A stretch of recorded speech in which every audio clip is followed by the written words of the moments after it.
What is going on, everybody? Happy Election Day. It is episode 238 of Pop Culture Crisis. My name is Brett. I'm here with my co-host. Would you introduce yourself, please? Hello, crisis actors. It's Mary. We were just listening to the Reba theme song. All five versions. All five versions. So we're in a really good mood today. Yeah, and you can hear a guest host who we haven't had on in a while. Introduce yourself, please. It has been a while. I'm back in the United States from Israel. I'm Taylor. Happy Election Day, everybody. If you haven't voted already, go do your part as a citizen. Use your rights. Yes. Did you went out and vote? I did vote. Excellent. I voted early absentee. Okay. Mary, did you go out and vote? You're exposing me right now? No, I didn't vote. Did you? Did you vote? Nope, not yet. There you go. Will I? Maybe. We don't know. But you guys do get out and vote. It is important that you make your voice heard. I've already seen tons of fortifying going on and stuff from James Lindsay. So we'll have to figure out and see how that works out later. We got a bunch of stuff to talk about today. We've got activists are once again angry that that SNL would have the absolute temerity, the audacity, the gall, the downright hubris to bring back Dave Chappelle, who brings in tons of money for the show this coming weekend. How dare they? How dare they do that? So I love when you say absolute temerity. Yes. I want a shirt that says absolute temerity. What does temerity mean? Like audacity? It's basically audacity. Yeah. Okay. Yeah. So it's like if you have the absolute hubris to do something like that. So we've got that. We've got James Gunn talking more about, he mentions fan movements, and then we've also got some news with Henry Cavill. There's a lot of exciting stuff going on right now with DC Entertainment. At the very least, given how rocky it's been over the last 10 years, it's stuff to at least be a little bit excited about, if not just a little bit cautious. We are also, thank you. We are also going to talk about Alanis Morissette, which me and Mary have different opinions on why this, well, actually, I don't know. We probably have the same opinion on why this might be, but she's boycotting the Rock and Roll Hall of Fame ceremony this year at she chose a very odd time to do that and blamed it on something that, of course, will get her. Unsupportiveness. Yeah. Yes, unsupportiveness. So virtue signaling points. And then we've also got David Zaslav doubling down on hiring and working with people that make money. It's a funny concept in today's world. So we got that. We got a bunch of other stuff. If you guys are ready to get right into it, we'll just get right into it. Mary, are we ready? Yes, we are. Taylor, are we ready? I'm ready. Let's do this. All right. So it says Saturday Night Live is slammed for having Dave Chappelle as the host. It's a slap in the face, they say. Slap in the face to whom? Yeah, that's a good question. Who do you think it is? Who watches an SNL anymore? Firstly, I don't know. Do you? No, I haven't watched it in years. I don't certainly even know. not me. I don't even know who the SNL cast is anymore. Well, they actually just recently introduced some new cast members because Pete Davidson left. A couple of other spots, I suppose, were open. So they hired 3-4 new cast members. Yeah. One of whom identifies as non-binary and uses they, them pronouns. Named Molly Kearney. And as they've announced Dave Chappelle as this week's host, a lot of tweets are rolling in saying, I wonder how Molly Kearney feels about this. I'm so disappointed and I feel for her because, or they, because you're not standing in solidarity with gender non-conforming comedians. But they're not the same thing. So and there is also another person on the SNL team who is just a writer who identifies as non-binary, I think named Celeste Yim. Yeah. And they're mentioning that one too. So that's sparking some more outrage than it otherwise would have. But people are saying that Molly Kearney doesn't have the power to call out this behavior because she's new. She's a new hire, so she has an imbalance of power over her. I think they end up having them do a skit together. I wonder. Probably to start the show, but it also doesn't. It doesn't would matter. She do that though? It's not the same thing. Is she identity obsessed enough that she genuinely has a problem with this? I don't. If I'm worried that if they don't work together at all, that will be a glaring thing that people will point out. I think even when people may not personally have a problem with it, they might be aware that a community of people who would be really mad if they didn't act like they had a problem with it or, treated him just like any other host or guest. Yeah. it would be like outrage from that community against them, because people will bully even trans people who speak up for Dave Chappelle. That's happened. Yep. That's happened with the other comedian. Yep. So we've got some tweets here from people. It's a Sebastian M. Barr, PhD. Of course, PhD on Twitter has a problem with this because he knows so much about comedy and how to make people laugh. He says, I hope cast members will boycott this. And then it goes down farther. Julia says, wonder how SNL's first non-binary cast member this season must feel about them platforming Dave Chappelle next week. There's that word again. Platforming. There's that word again, platforming. Disappointing but not surprising feeling for Molly Kearney right now. Is it the same thing? It's non-binary is not the same thing as transgender. So why does it matter? I think that they actually define transgender as an umbrella term that also includes non-binary people. That doesn't... which people even within that community all disagree on. And even that is under the umbrella term of like LGBTQ. Yes. So basically you do have to fall in lockstep with the narrative, which is you have to deplatform Dave Chappelle and cut off all ties with him. You know, the number one problem that I see these days is a lack of good PR for movements like this. And the number one way you could get back public interest and public support would be by being able to laugh at yourself once in a while. Yep. And the inability to be the butt of the joke. If everybody else has to be the butt of the joke, you have to also allow yourself to be the butt of the joke. No, it is not violence. No, it is not causing you harm. Cry me a river. Well, you have to allow yourself to be vulnerable to public scrutiny and jokes if you want to feel like you're part of the in-group. When I played the skit that they used to introduce those new cast members, including Molly Kearney, I did see that they addressed the fact that she identifies as non-binary and her preferred pronouns and made a joke about it. Yeah. Not really. The joke was the safest. Expense. No, the joke was like the safest joke. It was a very sanitized one. So it was a joke about them hiring her to assassinate Vladimir Putin when she just thought that she was getting hired as a comedian. So then she like makes a joke about how one of them misgendered her in this plot to assassinate Vladimir Putin, and then she was like, I didn't think it was the time to have the pronoun talk. Misgendering jokes are the lamest of all of that humor. It's not funny. It was not it wasn't really woke, but it was just kind of a cringy way to introduce Molly Kearney. And really what I'm worried about is them using Dave Chappelle's appearance as a way to roast him and virtue signal about how they're so much better than him. They're going to like use the skits to make jokes at his expense about how out of touch he is. Yeah. Mm-hmm. Rather than just letting him take the lead because he's funnier than all of them combined. I was just going to say good luck because he's funnier than all of them. Yeah. Like you just said. And like, he's also a legend. Yep. He makes fun of everybody.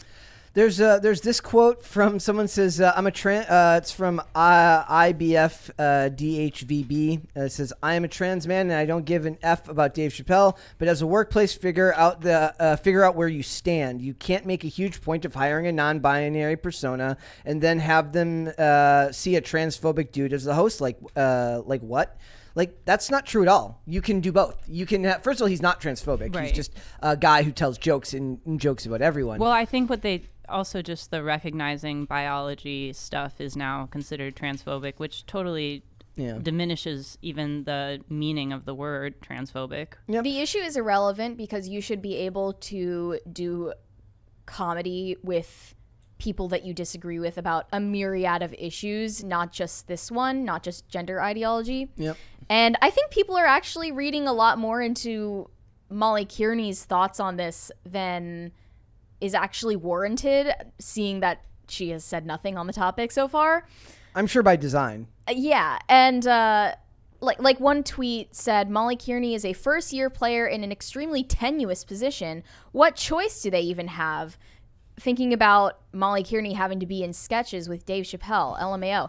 Like, as if this person is being forced into this position when I'm sure it was a dream come true to get this job in the first place. It also means that even Molly Kearney has no recourse other than to follow whatever they believe is true. She's not even as a member of the community, isn't allowed to have her own opinion because they're going to pretend like her having to work with Dave Chappelle would be forced upon her rather than her wanting to work with him. And then if she wants to work with him, she's actively harming her own community, which is what they'll say. Here's another tweet from someone who's butthurt that said, "Who next? Kanye? I'd like an hour of this show to be the cast surrounding Molly Kearney in solidarity and calling out, educating Dave about his total ignorance." About Tell educating. me why the hell an hour of SNL would consist of them giving Dave Chappelle sensitivity training. To be fair, Saturday Night Live hasn't really been funny in 2 decades anyway, so it's right in line. No, but have they really gone full struggle session yet? Yes. So Lauren says, "Why am I surprised that they're having Dave Chappelle host when they had Trump host a month before his election, and they let Jost and Che host Update for the last 9 years. I don't know who that is. I haven't watched Saturday Night Live in years. Clearly, they don't care what their loyal audience wants at all." What does their loyal audience want? That slowly but steadily dwindling audience. Yes. Well, a lot of people were saying that it might be the last year. I hope so.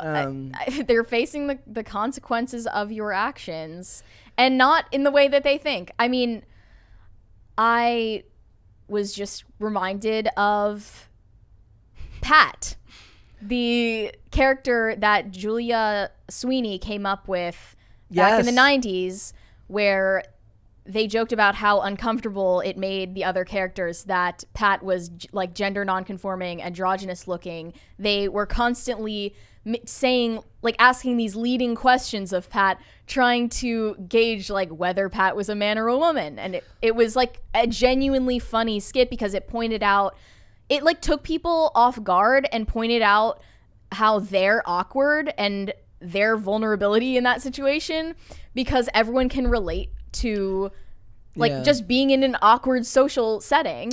And it also, like, a new perspective I thought of when Julia Sweeney was on her apology tour for making this character is that they were actually cracking jokes at the expense of the people around Pat who were so uncomfortable. See, but that wouldn't, like I said, not Pat. That would not be allowed today because you're like, that leaves it open to interpretation. If they feel like they've had to explain to you what that is, they don't even like the idea that you might be laughing at Pat. They need to hammer. You're not it home allowed to you. misinterpret their joke, which is a violation of your conscience. There was an episode of Bones where they had a cop and a doctor in from Japan, and the doctor practices a form of androgyny that makes the point of it that you don't know whether it's a man or a woman. And the whole episode is spent with the other doctors trying to figure out whether it was a guy or a girl, and that would not fly. And it's today. all about how the people surrounding this person are way more fixated on the question than the person is. And then the problem with that episode was they actually they figure it out in the end, and it would have been funnier if they just never like basically they have like the Angela character go up and like hug them like an uncomfortably tight amount, and she goes, "It wiggled. It's a guy." So like that, you wouldn't be able to do that now. That would not be allowed to be done now because we're so steeped in gender ideology in this country. I don't think that people would be allowed to take jokes at that expense. And the funny thing is, the person who played the character was a girl. So they announced it as a guy, but the actress that played that role was a girl. And that would just never happen today. No, I don't think they would. I don't think they'd allow that much nuance. Do you think that SNL hired Molly Kearney for representation purposes or because they thought this is the best fit person for the job? Well, I got a question to follow that up.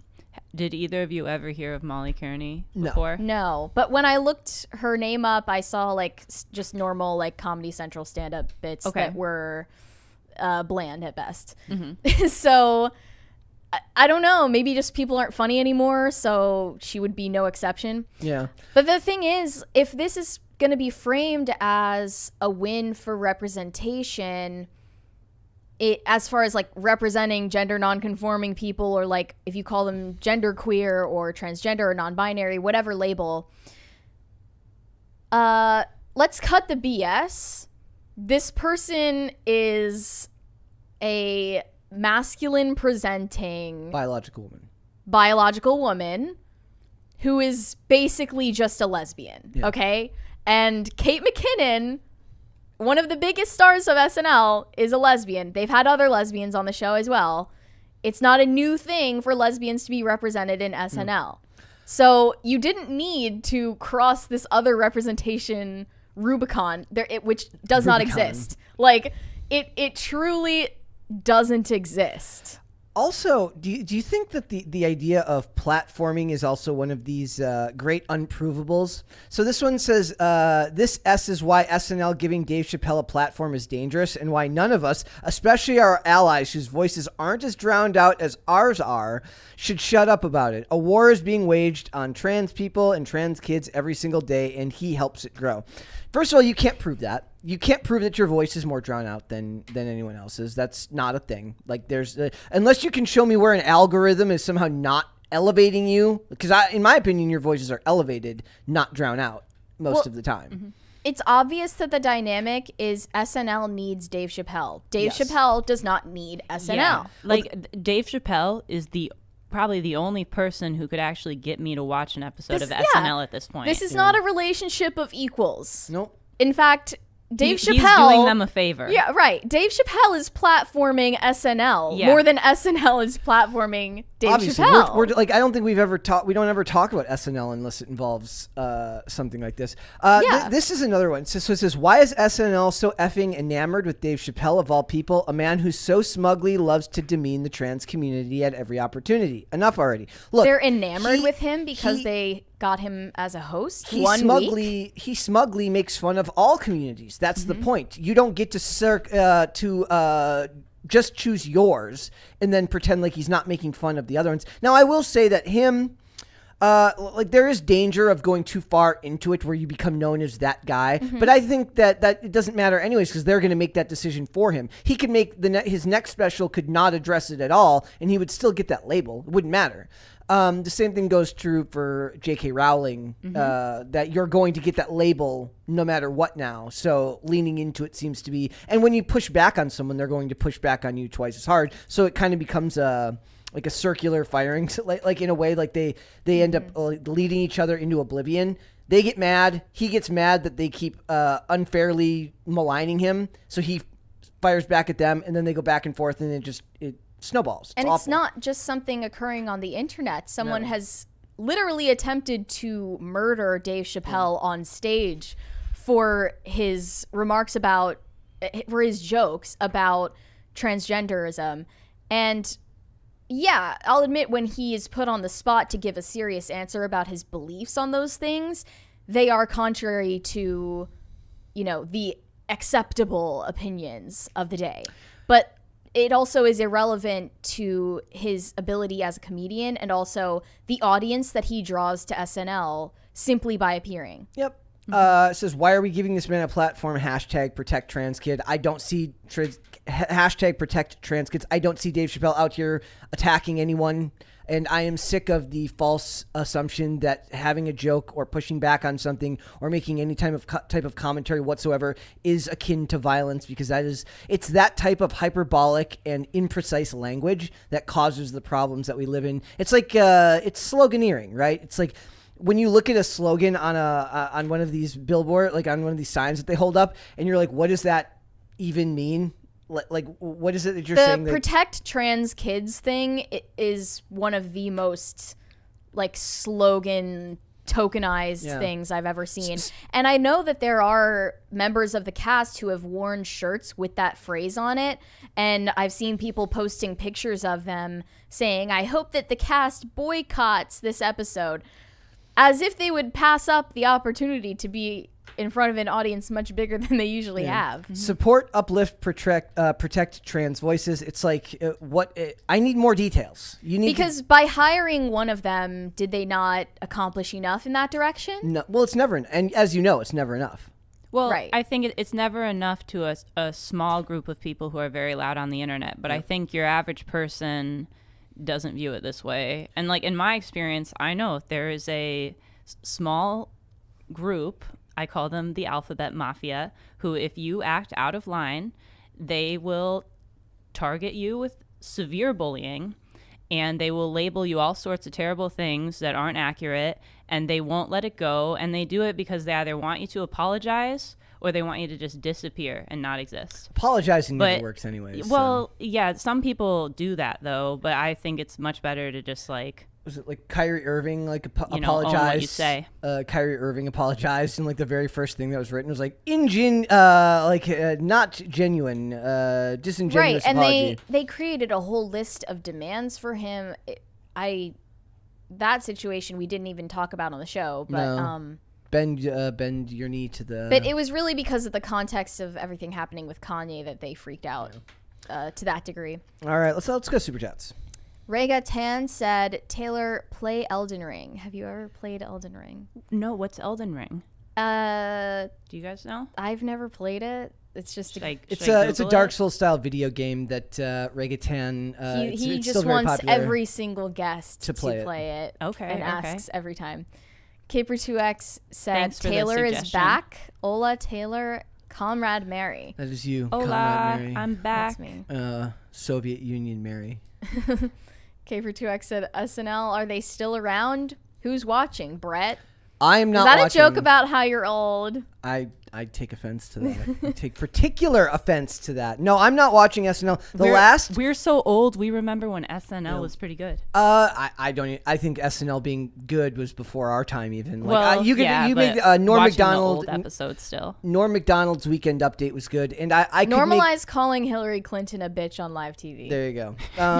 And the other one was the last funny skit that I saw them do was called Levi Wokes with Ryan Gosling back in 2014 or 2015, and it's actually it's about sizeless, style neutral, gender non-conforming denim at a time when you could still make fun of stuff like that. It's a really good skit. And woke was actually a word that long ago. Yeah, you guys should. They're like has that word like evolved or de-evolved? Did it used to mean something else? It didn't always mean something derogatory. No, it didn't. Not always. Well, is it derogatory though? Because I feel like some people are like, "Yeah, I'm woke." Like, no, it's ironic. The left created the term as a good thing, and then it was co-opted to insult them, and then they stopped using it. Yeah. Okay. Yeah. That makes sense. But you guys should go watch after this episode today. You should go watch that skit. That was the last time I remember Saturday Night Live being funny. Dane Font said, "I used to watch." Dave Font said, I used to watch SNL with my ex. I know I'm Mr. Hyperbolic Jokes, but shit was truly terrifying. Political, social messaging in every joke. Yep. It's not funny. It's not. It's the way They're I self-sabotaging. See it. Comedy. It's one of those things where if there was one group of people that probably should keep their political, I believe all celebrities should keep their political views to themselves in the interest of business, not in the interest of their politics. But I'm just saying from the perspective of wanting to attract the most people to your platform as possible. It's a little bit different here because it's kind of baked into what we do. But if you're on something like Saturday Night Live, where there's the possibility in a perfect world where they would have made fun of both sides, not knowing where you stand would have made it resonate more. Because then, say you make a skit and people know you're left-leaning and you do something that bashes one side or the other, they're going to feel like you're trying harder on the ones. It's going to be it's going to come out in your perception of it. So it's better to be an enigma if you're one of the presenters on the show there. Carnell said, Hola, Taylor, sup, Brett, and Hail Mary. What's up, Carnell? That's a little bit sacrilegious. That is, Hail Mary. Did that offend you slightly? I mean, it didn't offend me. I'm just pointing it out. Texas Joe said, Pat was totally a hot babe. Ahead of her time. Totally. Ahead of her time. I mean, compared to the broads these days. See, normalize Look at this. Normalize using the term broads again. That's what we need to. I used it yesterday. We need to normalize broads. The broads are literally looking like Pat these days. What's going on, chicks? Rising Underdog said the SNL cast should boycott and then Dave should do the entire show by himself. It'd be the funniest and highest rated episode in years. It would be. That's a good idea. If he just did the whole episode by himself and just he acted all the parts. They could call it the Dave Chappelle show. I mean, he must be aware already of the bits they're doing and all of it. But I'm wondering how much he's going to like be able to balance them poking fun at him and him poking fun back at them. Yeah. And if they're allowing for that enough. Yep. I'm sure he wouldn't do the show if it was all directed at him. You know? Yeah. Because he's in charge, you know? Well, yeah. He's it's a power imbalance. Veto. He has We're not doing power. that. We're not doing that. Yeah. Center Conservative Mom 98 said SNL was only funny to me when it had Andy Samberg. Andy Samberg was the last time that Saturday Night Live was truly entertaining, probably on a regular basis. Anything he did with Justin Timberlake, anything he did with The Lonely Island when they did their skits and videos. Or Dear Sister is still one of the funniest things you'll ever watch, and the one where it plays Imogen Heap over and over again every time they shoot the gun. I don't understand. Like, they were watching that one day. You had downstairs. to watch The OC to understand. I was like, why is everyone laughing so hard at this? But all of those skits, all of the ones they did, especially with Justin Timberlake, because Justin Timberlake is naturally funny. Mm-hmm. Like, he's actually a really gifted, he has good comedic timing, given the fact that he's a musician by trade. Very, very good. But yeah, it's long since been. Go watch Brooklyn Nine-Nine if you want to watch something with Andy Samberg in it. Yeah, parody and just like spoofing has totally died as a genre, it seems. Have you ever seen I never saw the episode, but there's a scene from Brooklyn Nine-Nine where like a woman's doing a police lineup, and she said she only heard the guy's voice singing the song I Want It That Way by the Backstreet Boys, so he makes all the guys in the police lineup sing that song in a cappella form until the end, and then like they get through half the first verse, and then they sing the chorus together, and then he's like, chills. She goes, number 5, he killed my mother. He goes, I totally forgot about that. Caper2X said the last relevant SNL was the first one after 9/11 when they played the boxer with a background of Mayor Giuliani and 9/11 first responders. There was not a dry eye in the house. I would also recommend that you go check out Lillian Garcia do the first rendition of the national anthem post 9/11 on WWE television right afterwards. There was not a dry eye in the house during that either. Very, very good. Did you wouldn't have seen, you were like 0 years old. Why would I have seen that? Yes. Right. It is what it is. Hey, I forget sometimes. sometimes. Wait, were you alive for 9/11? Yes, but I just wasn't Barely. like conscious. Yeah, I was a baby. That's so crazy. I feel so old. I need to go get a walker or something after the show today. Yeah, people who don't remember 9/11 are going to outnumber people who do remember 9/11 within your lifetime. Mm-hmm. It's awful. Slavky Nikki said, every time someone mentions Dear Sister, I have to watch it again. Thanks, Brett. Yes, guys, it's so funny. It's one of those things where it's like, I think it could be funny even if you hadn't seen the OC or anything. Like, it's still funny. Like, it's like you don't really get it. I didn't get it, but I was just like confused because everyone else thought it was hysterical, and I was like, "Yeah, this is funny," but I think you need the past context I a was little just bit. watching this deep dive of parody movies from the 2000s that was made by a girl about my age, and she said that she watched all of these when she was like way too young to have understood even half of the references they were making. There's a lot of stuff like that for me. Like whenever the first time I watched Not Another Teen Movie, I was in like junior high or high school. Yeah. And it's way funnier now. You know, but they were able to make them funny in a self-contained way. Yeah. Mm-hmm. Yep. I just rewatched The Dictator. I never saw it. I saw it when it first came out, and then I just resaw it, and it's so much better when you're an adult. Yeah. Like, I love watching movies that I didn't understand fully and then getting to fully appreciate them. The South Park movie is like that as well. Like the first South Park movie, bigger, longer, uncut. So, yeah. All right, guys, we're moving on. So this is an article from Variety. It's good news in the realm of DC because it proves that we are what it's called being pivot to fandom, pivot to not just telling the fans or they're being awful. pandered to. Yes, pivot to pandering. So it says James Gunn acknowledges fan movements in statement promising DC's biggest story ever told across film and television. I've heard people say that they want to do Crisis on Infinite Earths, which is a very famous crossover event from DC. With Flash and all these characters. So it says James Gunn has shared some thoughts on the directions of DC Studios less than 2 weeks after being selected alongside Peter Safran as the banner's first ever co-chairman and chief executive officers, taking to Twitter. He says opening up Twitter at the end of a long creative weekend to see this many tweets to hashtag save Legends of Tomorrow and hashtag release the Ayer cut and fan support for other DC projects over the years. The majority of these requests were enthusiastic and respectful. Gunn wrote, "It's important we acknowledge you, the fans, and let you know we hear you from different desires. We hear your different desires for the pathways forward to DC." The question here is, will they still have the same attitude when people aren't respectful? Because that will eventually come. What I caution here is that yes, everyone's kind of excited right now about what's going on, but what happens when they make a release and it doesn't hit the way people want it to, or it doesn't do it? Are they going to revert back to their natural state, which is blaming fans for not showing up and yelling at fans for not liking the direction they take? It's very difficult to be a creative. I think that they were given a free pass by the fans for Black Adam, and it was like, here's a gold star because you tried, and that's why it had such high audience scores. However, just ratings and just, getting a good audience score on Rotten Tomatoes does not equal profit. And Black Adam has not reached profitability yet. No, reached profitability yet. And they say they're bombed. Maybe not going to get a release in China, so that's also going to be an issue for profitability. Yep.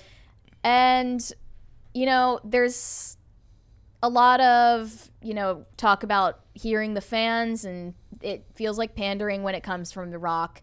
Maybe when it comes from Henry Cavill, there's more of an energy that it's genuine. I take the completely illogical road that I believe it when it's Henry Cavill. I don't believe it when it's The Rock. I don't care if that makes sense. Yeah, when it's The Rock, it's not that he's excited about playing Black Adam. It's that he's excited about being important to DC fans. Yeah. And when it comes from Henry Cavill, I genuinely believe, I don't know why, it's just a vibe.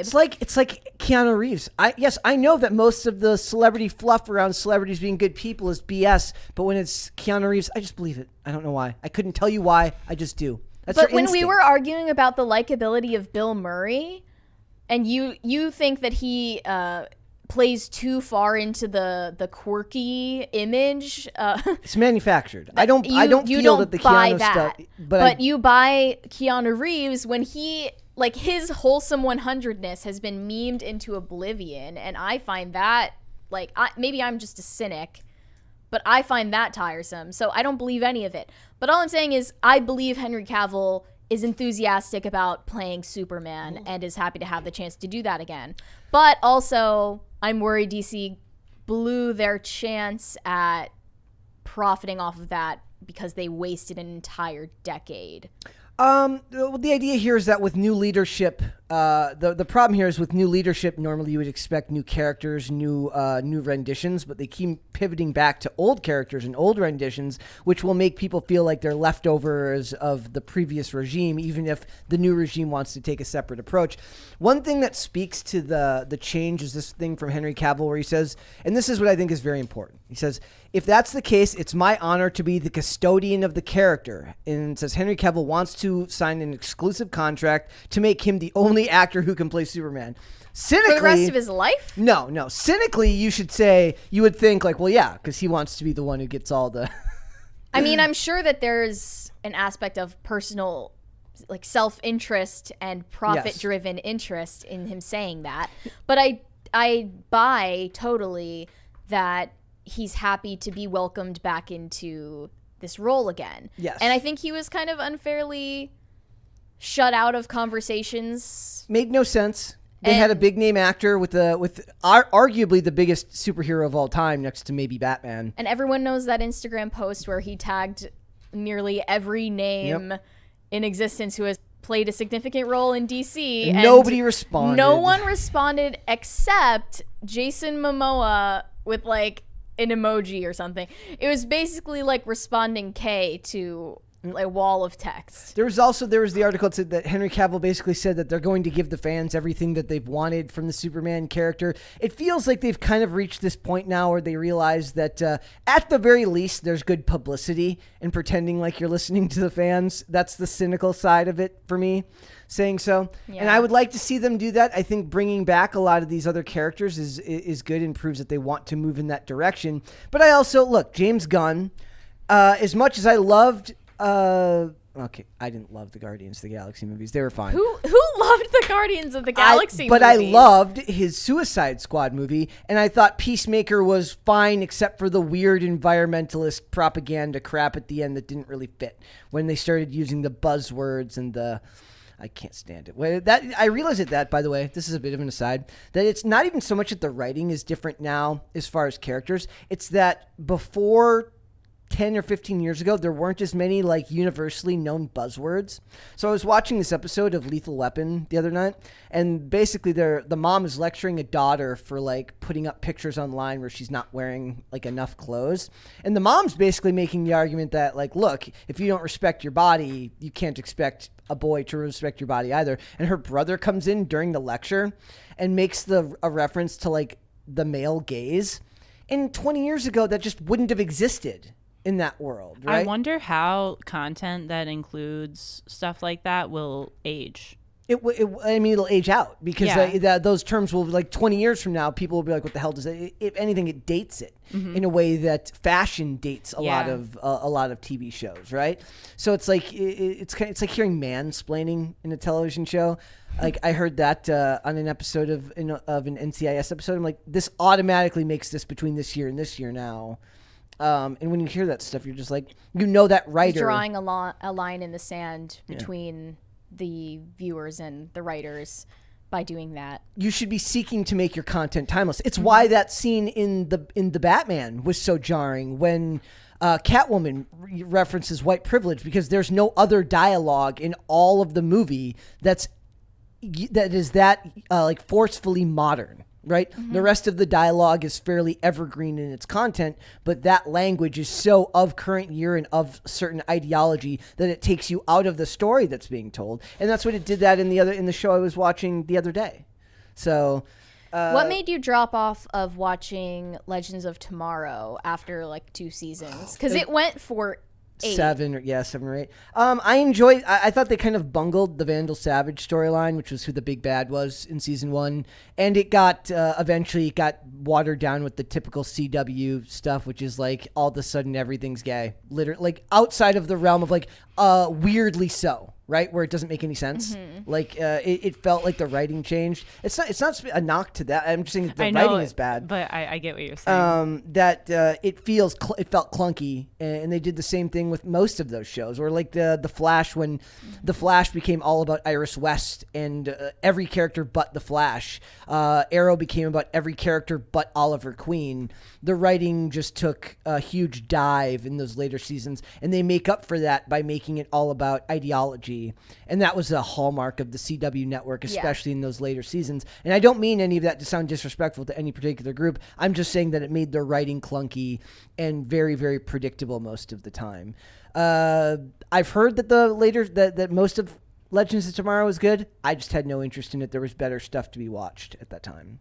Well, that's why I just got the sense that there would be more demand for a director's cut of Suicide Squad than for reboot of Legends of Tomorrow. That one surprised me too, because the release, the air cut stuff felt very astroturfed to me, because is he name dropping it just because they're planning on it? I don't think look, there was a big market for the Justice League stuff because of the tragedy surrounding Zack Snyder, what happened to his daughter, the fact that the Justice League movie was as bad as it was is actually parallels the fact that the original Suicide Squad movie was as bad as that movie was.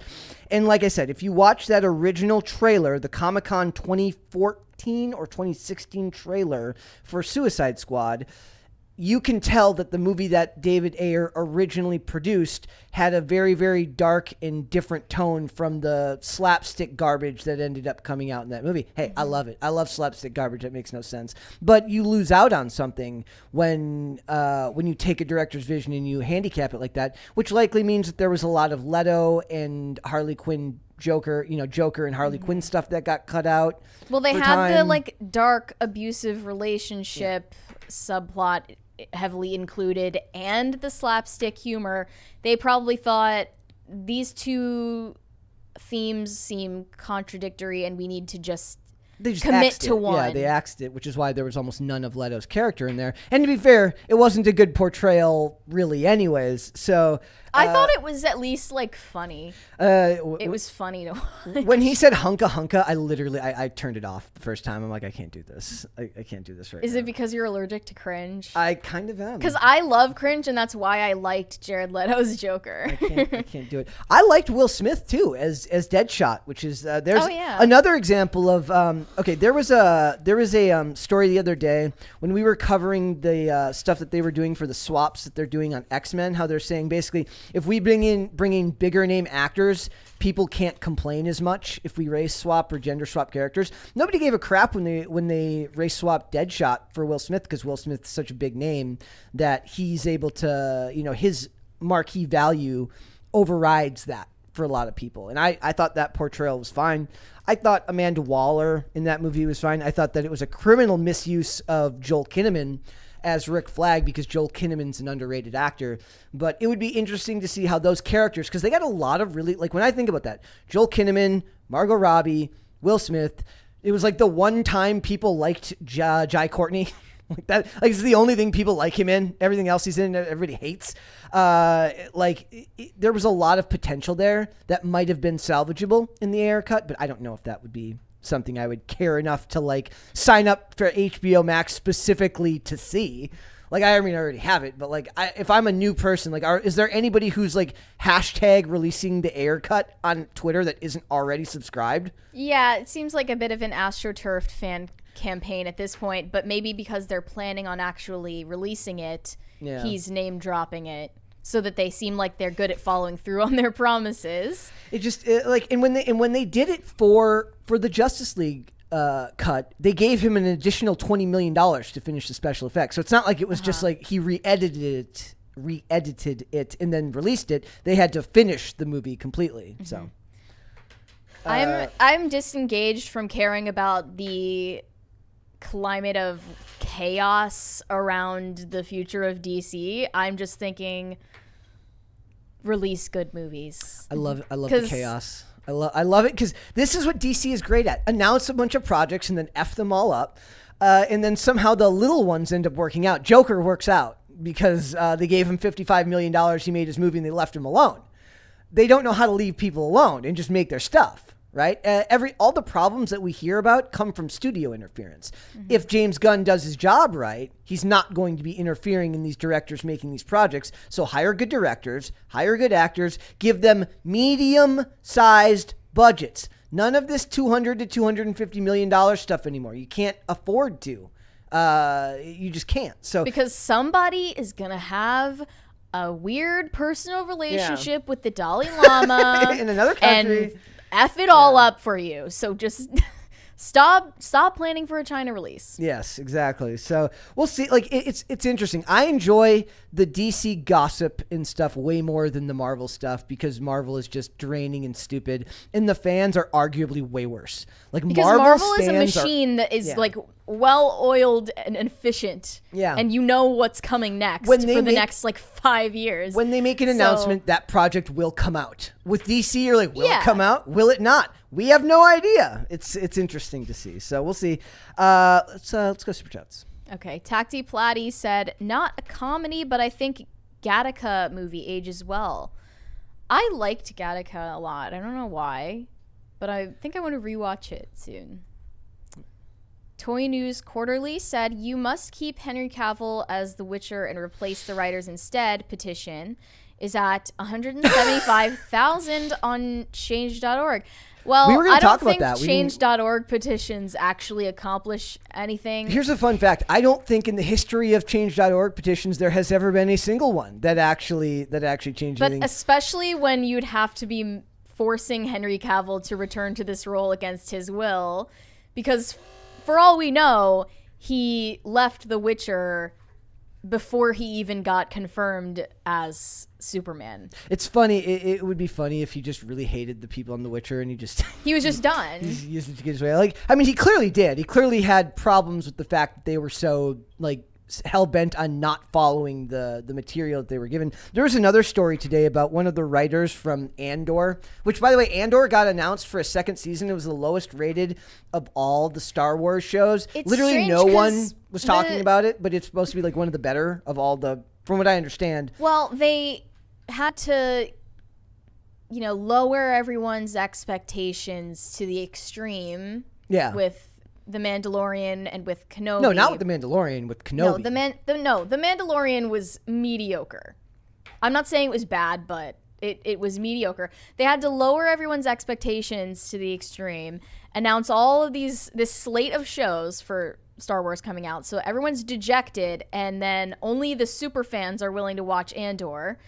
The small audience who stayed to watch it really likes it, but they gave it a season 2. Yeah, they gave it a season 2 because it's kind of got a cult following, I guess. But there was an article from like a writer who said that he felt handcuffed by like the Star Wars canon. Like, how dare I have to follow the rules that exist in this world? It's like, go write your own stuff. Oh wait, you don't have the talent to go write your own stuff, so you're being kind of shepherded into this world where all the credibility is built into the work that you're making for them, and even then you can't succeed. And it's one of the most removed from the canon that they've put out so far, actually. Yeah, it's like that. That's one of those ones where I'm not. Why? I'm not the Star Wars guy here, but did Andrew watch it? No. No, really? No. Wow. Because why, after watching Kenobi, would you give Disney Star Wars another chance? Make those tears real.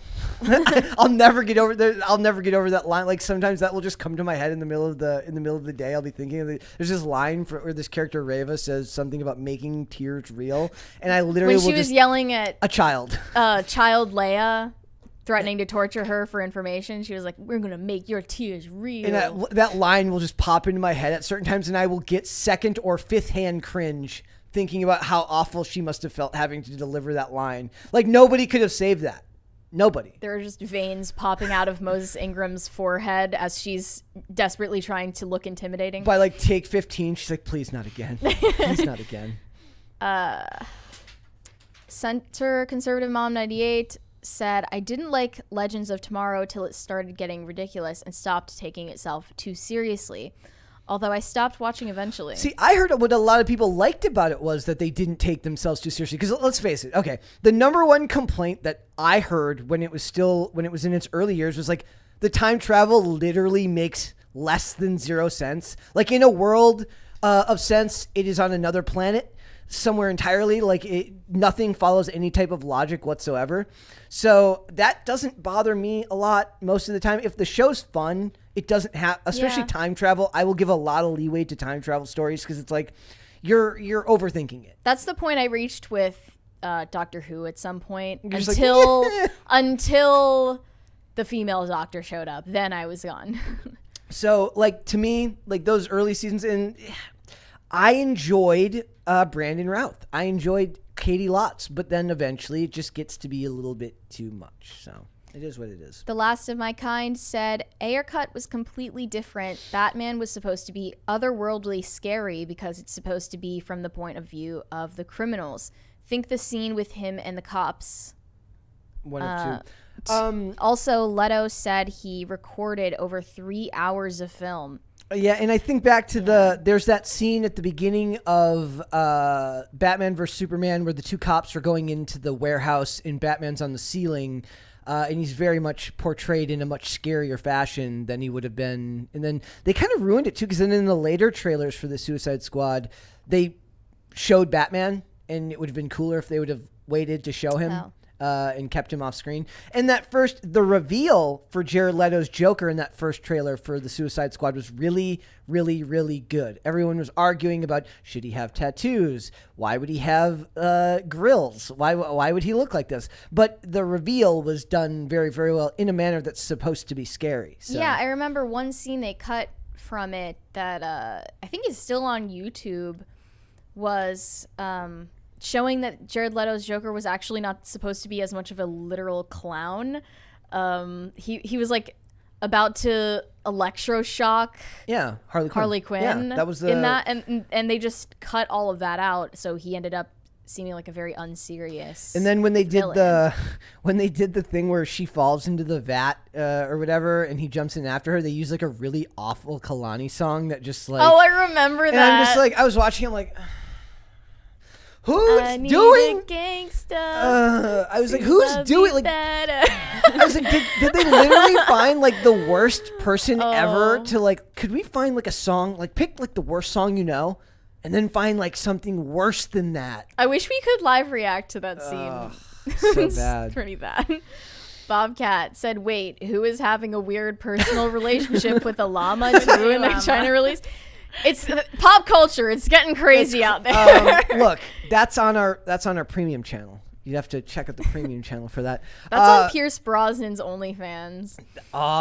Brosnan fans, I'm so down. Like that was I posted a bunch of random Pierce Brosnan Bond clips over the weekend because I posted the picture of Denise Richards because she plays Dr. Christmas Jones, making her the world's most unrealistic nuclear physicist in the history of the world. Speaking of Denise Richards, isn't she in The Cleaning Lady? I don't know. Which just came out. I know that she had a reunion recently with Dina Meyer where they celebrated the 25th anniversary of Starship Troopers.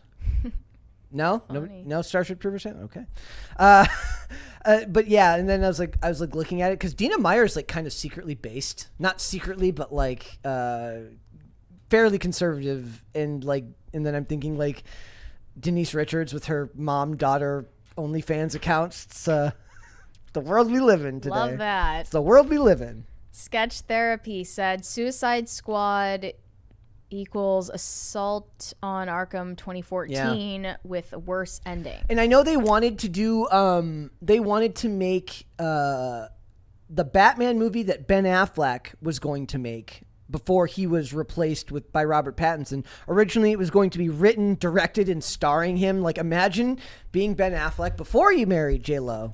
Again, or for the first time. But imagine being Ben Affleck. You've got, you're still struggling with alcoholism, and you're going to write, direct, and star in the Batman movie that was going to be Escape from Arkham, where he was going to have to escape Arkham Asylum and basically face down all the criminals that he's put in there on different levels as he tries to escape through cool. And then that one got pushed off, and we never got that one. That's another one they should bring back. They should bring back Joe Manganiello as Deathstroke. They're missing out if they don't bring back that character as well. So. Never name drop Deathstroke again, because the last time you name dropped Deathstroke, everyone just started commenting stroke.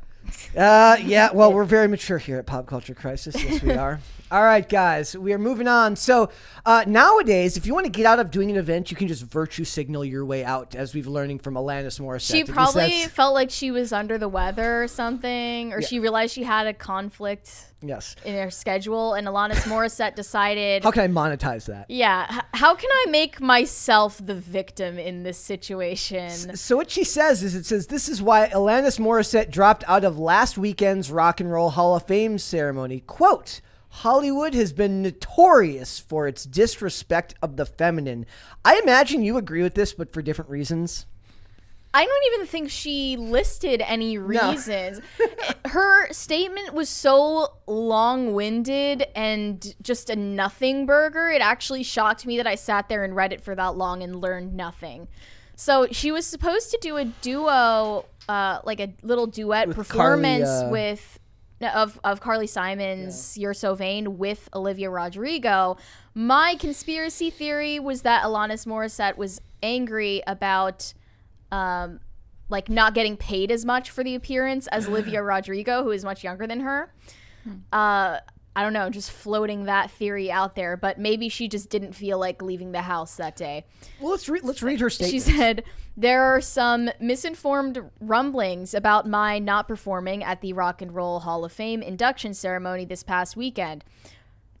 She did her obligatory statement saying no personal problems with anyone else who is performing there. That's like their version of creative differences. Creative differences. Never in the history of the world has it actually been like just creative differences that ended a project. It's always a little bit more than that. I've spent decades in an industry that is rife with an overarching anti-woman sentiment and have tolerated a lot of condescension and disrespectfulness, reduction, dismissiveness, contract breaching, unsupportiveness, exploitation, and psychological violence, and more throughout my career. This is what I mean when I talk about the people holding up signs that say stuff without saying stuff. It's like Julia That's exactly Fox. What she's doing. It's like Julia Fox yesterday, where she called taxing tampons is literally violence. Yeah. Everything is violence, and feminism is what was it you said earlier? When has feminism never been?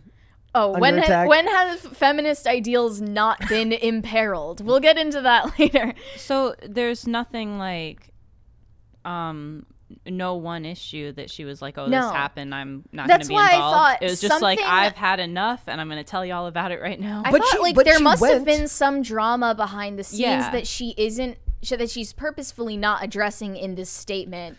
But the which weird makes part people is, ask more questions. Yeah. But the weird part is she went to rehearsals and then she changed her mind. It's one thing if they asked. It's one thing if they asked her like, "Hey, do you want to go to the Hall of Fame?" She's like, "No, because you're a bunch of misogynist dinosaurs, and I don't want to support that." She didn't say that. She said, "Yeah, sure, I'll do your show." And then she did the rehearsal, and maybe she's like, "Oh, I'm just too lazy. How can I turn this to my advantage and not have to go to it so I can stay home and eat Cheetos?" If this is taking shots at the Rock and Roll Hall of Fame and you think that they are upholding the patriarchy or misogynist standards, then wouldn't you want to be part of the group of women counteracting that? I don't know. It just all seems like a farce.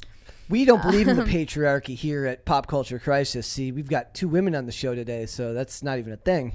She said, it's hard not to be affected in any industry around the world, but Hollywood has been notorious for its disrespect of the feminine in all of us. I would agree. I would agree that, yes, Hollywood now wants all women to be just lesser versions of men, and they don't want to celebrate the fact that women can have children. They don't want to celebrate the fact that women nurture and caregive. They want to celebrate women in this so much as they can make them hot women that beat up men twice their size so they can sell movie tickets. I do agree that not even hot anymore. Yeah, sadly. That's the... Damn it, you're right. They got rid of that part. See, maybe I would be more amenable to the 5 foot tall woman beating up a 250 pound guy if they would only hire like the Scarlett Johanssons of the world to do it. I don't want the middle-aged women. They did that for Black Widow, right? That worked. But but that feels like the exception now, not the rule. Like They're going to do that with Ana de Armas in Ballerina. See, all is right with the world, man. Just bring back the toxic masculinity. They're few and far between. I just want to finish out. She said, "I'm at a point in my life where there is no need for me to spend time in an environment that reduces women." Well, there's a funny so she might have had like a run-in with someone. I don't know, or it could be like you said, with like she's not getting paid as much or something. But this comment's really funny. It says, "I'll assume she'll be working a 9 to 5 now." Then yes. Well, where would she go where they're not being diminished? Someone else commented, "Let's see how many attack her and prove her right." I cannot imagine reading that statement and still coming to her defense. So then someone responded, "Loaded comments like this are so immature. To disagree or speak against it is not an attack, and it doesn't prove anyone right. There's a thing called discourse, and decisions come after that." Is there well, that's the thing. This is what I mean by sloganeering. When you say a bunch of stuff without saying anything at all, it's runs in counter to the idea of actual discussion. When you say stop violence and you ask what violence? Well, what are you denying my existence? Are you denying my plight? There's no actual discussion to be had. One of the most annoying platitudes is you're denying our existence. Can anybody tell me what industry she could work in where there wouldn't be where there's no way that even the most rabid of feminists could be like, no woman is being mismanaged or mishandled or do you understand what I'm saying? You could become a nun. All women. That's true. Don't a lot of same feminists think like sex work is empowering? There you go. She could become self-employed. Start an OnlyFans. There was somebody easy solution. Was it Dane or somebody sent me the thing this weekend? It was like why dating a sex worker is so difficult, and it was like because we have self-respect and we have. I'm kidding. Like, and it was like if we have we know what we want from a relationship. We're blunt, and I was like, or it's because you're like. Community property. Yeah. Sorry. Like, it's that ability to intellectualize stupidity is a very dangerous trait in Western society right now. It is. Yeah. There's really nothing else to say about this whole statement, and it's a weird statement. I still like her music.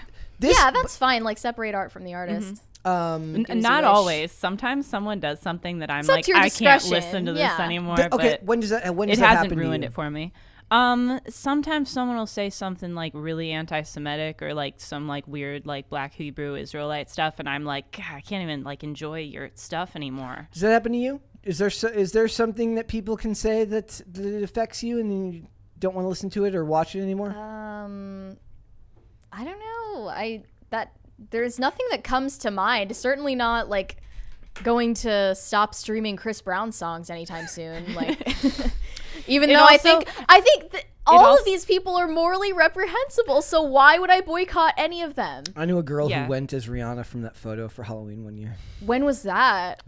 Like after, right after it happened. But what? Oh, wow. Okay. Yeah. So that was like back when you were allowed to have offensive Halloween costumes. Yes. Yeah. For me, what I've found is I've gotten pretty good at separating art from artist. In the most extreme of examples, it does not affect how I view their old work the stuff I saw before they said it. Or like you grew up listening to or watching. Yeah. It may affect how I look at the stuff they make now post that comment.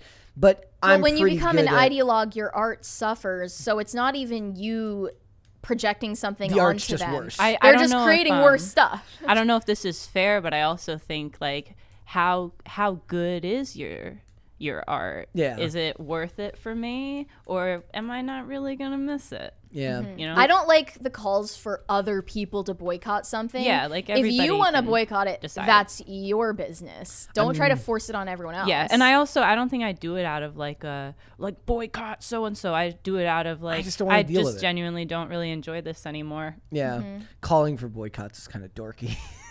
Yeah, change.org is for dorks. Sorry. Don't be a nerd. Don't change anything.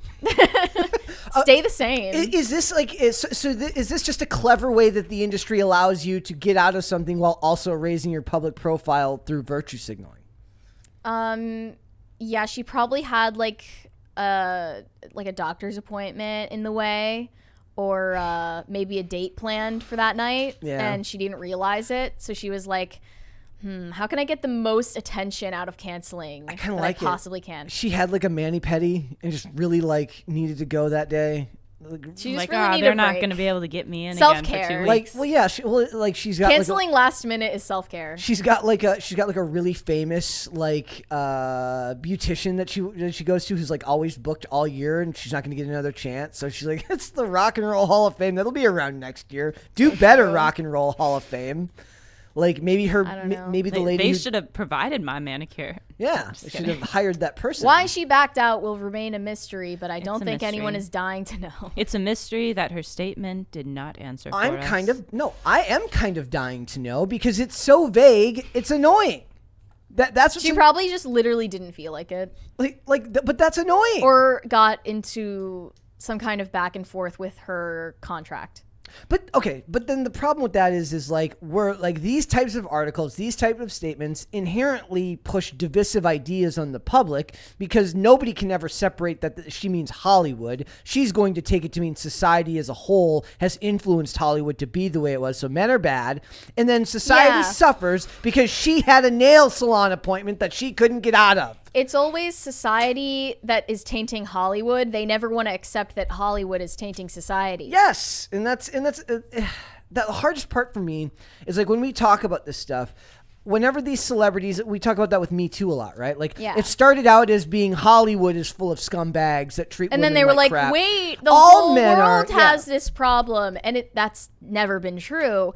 Like in Hollywood, they are repeat offenders, very particularly worse than the rest of the world in other industries. I feel bad. They're worse. It's funny too, because then like the guys, like, we'll use Me Too as the best example. The men that suffer aren't the rich men who can get whatever they want anyways. It's normal guys who are just looking to settle down and start a family, but all men are being labeled with the brush of the 1% men who can have any woman they want and abuse that privilege at every turn. So it's very strange to me how the people that always end up suffering are the ones that are not even the point of what something like this is written about. I stand by the take that Me Too could have, it had the potential to target a lot of predators who remain at large in Hollywood, hurting not just adult women, but people of other ages. It did, kind of, but it also looped in a lot of other stuff. It never had any teeth. I also want to point out that there's something really, really childish about like most of the claims. It's like contract breaching, I get. Like the rest is just a general feeling of not being supported. Unsupportiveness, exploitation, theoretically bad. Also, what is psychological violence? It's like nothing. It's word salad. I want an example of what falls under that, because open wide, it's word salad. That's what it is. It's literally like some PR person on their first gig out of college is like, I just graduated from Sarah Lawrence. Yes, I'll write your press statement, Mrs. Morissette. Can you sign this album for me so they can say this bullshit about about language so that men is so we can demonize men all because she wants to get out of her nail salon. I also feel like there's probably a lot of male artists who feel unsupported and exploited and disrespected, and like people are condescending towards them in the industry. But they don't have a convenient frame. They're not allowed to say so. And the other thing here is that, male celebrities and female celebrities work on opposite trajectories. So when a female is in her prime, she's in her younger years, and she slowly loses value over time as her looks and age, as her looks degrade and her age progresses. Not meant to be mean. It's not meant to be sexist. No, that's how it goes. Men, I talk about this all the time. Agents will tell male actors, look, you're too young to do the roles that your face will eventually grow into. You will grow into the actor you need to be. If you watch Chris Pratt on the show Everwood, you can tell that he was very young and kind of awkward looking. He was never going to get the roles that would actually give him status and symbol. Mm-hmm. But Emily Van Camp, who's also in that show with her, was in her prime, and she's now aging up, whereas he's aging into those roles. They work on opposite trajectories. So men grow into a thing where they have the struggle and the hardship early on, which leads itself to more gratitude and perspective later, I think. And women have the success early on, and as it diminishes, that leaves them with a lot of resentment because the fame goes away.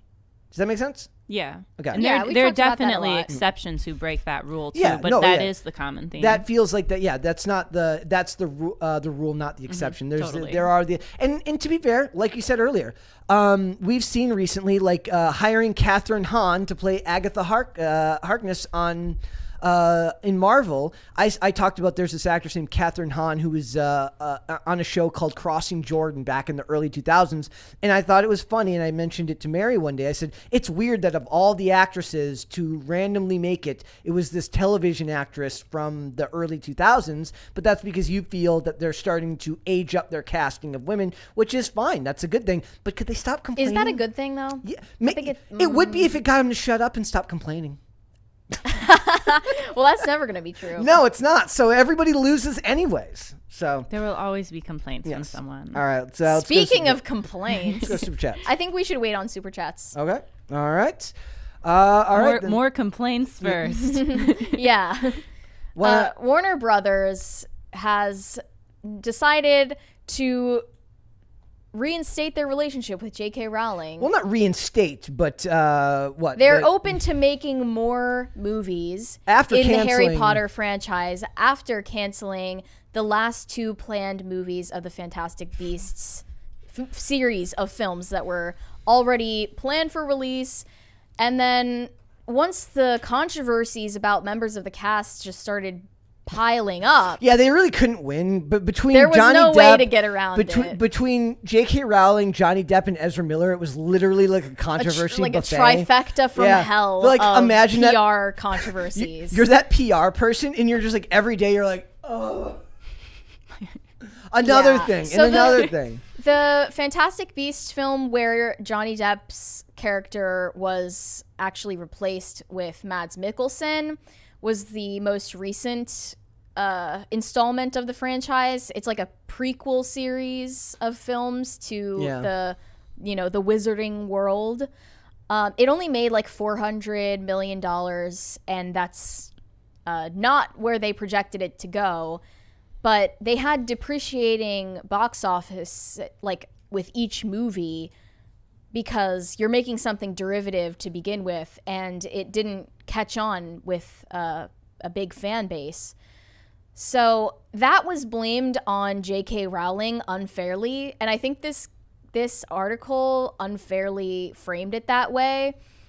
J.K. Rowling was not the reason that Fantastic Beasts Secrets of Dumbledore made less than it was projected to that make. was the worst part of that article, was blaming it on her. The point is, the average moviegoer who was going to or decide whether to see Secrets of Dumbledore or not knew nothing of J.K. Rowling's views on gender ideology and why they are considered controversial. If you came up to them and started trying to explain this to them, you would sound like a schizophrenic homeless person. They would be like, and then they would be books. like, "Oh, cool. I gotta go. I have to do my taxes." So here's Zaslav's quote. He says, "We're going to have a real focus on franchises," he explains. "We haven't had a Superman movie in 13 years. We haven't done a Harry Potter movie in 15 years. I wonder if he knows what Fantastic Beasts was. He just doesn't seem to count it in the same universe." He says, "The DC movies and the Harry Potter movies provided a lot of the profits Warner Brothers Motion Pictures over the last 25 years. So a focus on the franchise, one of the big advantages that we have, House of the Dragon is an example of that. Game of Thrones, taking advantage of Sex and the City, Lord of the Rings. We still have the right to do the Rings movies." That's interesting. I don't think they will. I hope that they don't. I guess this comment doubling down on focusing on franchises really bothers me when he's ignoring the existence of Fantastic Beasts and the fact that it failed. Yeah. And it's showing that this franchise model is not a guarantee for success. But they have, I guess, Marvel has Disney has Marvel, Pixar, and Star Wars. Do they have anything else over there that I'm not thinking of that are big? Those are the big ones that I can think of. Pixar, and I guess you could also have your regular Disney animated. Whereas DC, Warner Brothers has your DC products. It has, like I said, franchises like Sex and the City, Game of Thrones. It does have DC animated. They have a lot of stuff, and HBO has their own side products as well. So I think there's money to be made there, and I love that Zaslav just doesn't care about identity and he just wants to make money, and he just shamelessly cuts everything that he doesn't need to be there. I'm here for it. I'm here for the ruthless CEO who's just like, "Oh, that's too bad. I'm so sorry that offends you. You're fired." The main roadblock to making money off of new installments in the Harry Potter franchise is not controversy that encircles J.K. Rowling and her comments on transgender ideology. Because normal people don't care. Because normal people not only don't care, but they have literally never heard of such a controversy. Mm-hmm. Most people, if you came up to them and asked them what their opinion was on it, would be like, "I have no idea what you're talking about." They would say, "What's a turf?" They wouldn't have any clue what you're talking about. And by the way, Secrets of Dumbledore flopped, at least in part, because it did focus on identity. Yeah. The secret of Dumbledore was that he was gay. Yeah. So why else would it have flopped? We have this article here. It says Harry Potter sales surge despite efforts to boycott J.K. Rowling. She's bulletproof, dude, when it comes to... She's like on Dave Chappelle level. You can't cancel her. Yeah. Keep trying. The comparison is to a 5-piece PC increase. I don't know what that means. It's not English. It's not American money. Increase in the number sold of this year since February 28th. It comes amid a furious row over Rowling's criticisms of gender ideology. And basically they're talking about how the books are, when COVID hit, her sales went back up through the roof too because people were reading more because they had time to be home and read. So she's kind of bulletproof. You can't really beat her, and she owns so much copyright control over this stuff. Maybe given that they're outsourcing their control to James Gunn over at DC, they want someone who can actually kind of right the ship with her own products, and they don't need to outsource it to people and not know how the product is going to come out. But yeah, they're focusing on franchise model movies, not TV shows, because what they found is that focusing on spending a bunch of money for a fraction of the return on investment is not a good idea. Imagine my shock that dumping a bunch of money so that people can subscribe to HBO Max. They're going to just send these low-budget movies to the landfill. Yep. Every time. So it says, amid a more challenging economic environment, a significant amount of change is required, the CEO told investors. This is from their Q3 earnings call. So they had a loss of $2.31 billion. It's messy, challenging, and it takes real courage to restructure this company. Did you see I posted a really funny video the other day of a comedian doing a thing of all the things they're trying to get James Gunn to do just for DC. It's like, you have to make Superman, but not this Superman. You have to do Batman, but not this Batman. You have to bring this back, do this, do that, do that. It's like 900 things. The guy, by the time it's done, the guy's hair's standing on end. But imagine being David Zaslav and having to do that with all sides of the company. Well, all the eyes are intensely on you because every time you make a decision, people question whether you're making the right one. They're mad at him because he canceled Batgirl because they're calling him a bigot. They're mad that he canceled this because of this. And you can't win. And it's going to take years before people know whether any of this is successful or not. Do you think shareholders, I suppose that shareholders are aware of the controversies surrounding Ezra Miller, J.K. Rowling, I guess peripherally Johnny Depp, and they actually think that this would be a hindrance to profitability on films that they bulldoze back into the Harry Potter franchise? The Ezra Miller one they were, because they literally had to convene a board meeting to figure out what to do about it because there was so much of it in the news at the time. Do I think that the average person knows? I don't know, but it's not about that. The idea is that, do they know now? No. But what about when they Google the new movie, because when they want to go get tickets and then a bunch of articles come up about Ezra Miller dressing up like a cowboy in front of children and breaking into homes to steal alcohol? Maybe I'm just out of touch, but I don't think that headlines like that would deter me from buying tickets to a movie that I want to see. Seeing rumor in the same headline as your movie star, not a good, not the best pitch. True. But again, I don't even think that the controversy about Ezra Miller is high profile enough to get eyes on it. Even as it's been months and months of repeated offenses and arrests and new bombshell information that comes out on a routine basis about Ezra Miller's wrongdoings, we're still kind of, it feels like the only ones addressing it. Yelling to the It's really not a big deal to the general public. So I don't think that this is going to cause any problems for them as far as getting an audience to see a movie about the Flash. Yeah, they care about the character, not the one playing it. So I want to talk a little bit more about what Zaslav said about J.K. Rowling, not just about the DC stuff. So Zaslav continued, outside the U.S., most in the aggregate, Europe, Latin America, Asia, and have 40% of the theaters that we have here in the U.S. Thank you, guys. Thank you.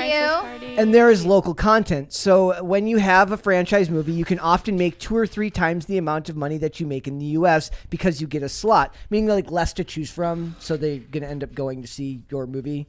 Mm-hmm. So he sees a path forward there for he talks about Batman, Superman, Aquaman, something with J.K. Rowling. He's focusing on the ones that people should be focusing on. I'm sorry, but the average moviegoer doesn't care about Batgirl.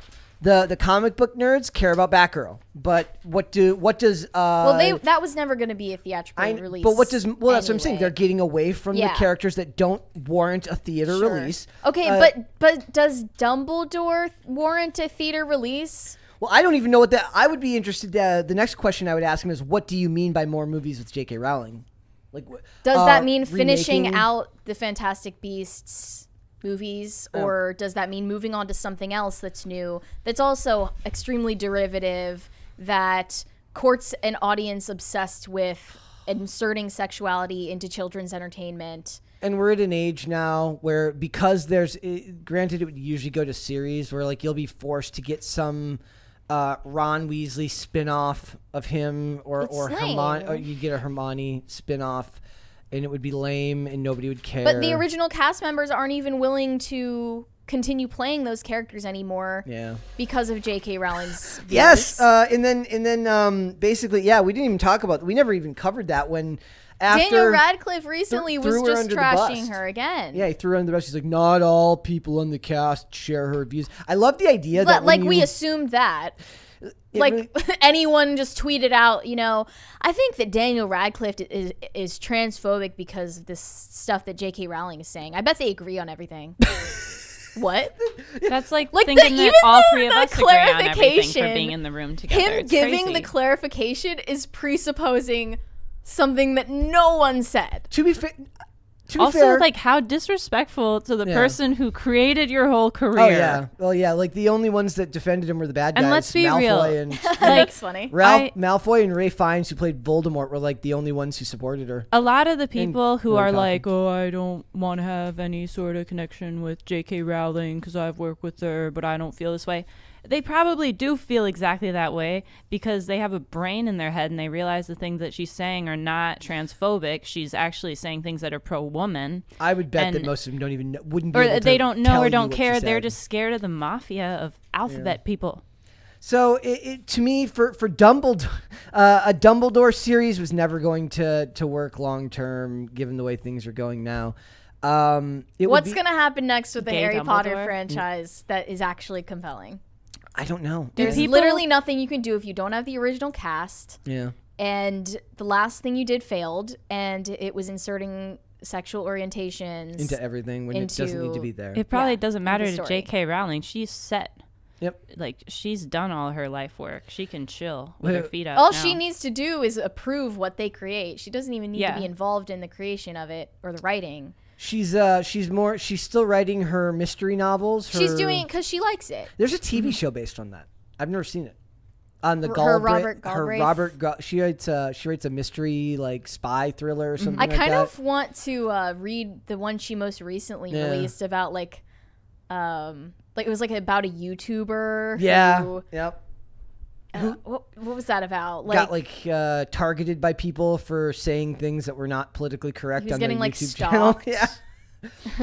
She wrote like a fictional book about a story like that. Interesting. It's like a crime series, but anyway, under a pen name named Robert Galbraith. She's resting on her laurels. It doesn't matter to her. But if David Zaslav has an interest in continuing this franchise, then think of something better than Dumbledore is gay. I just like the fact that and weird.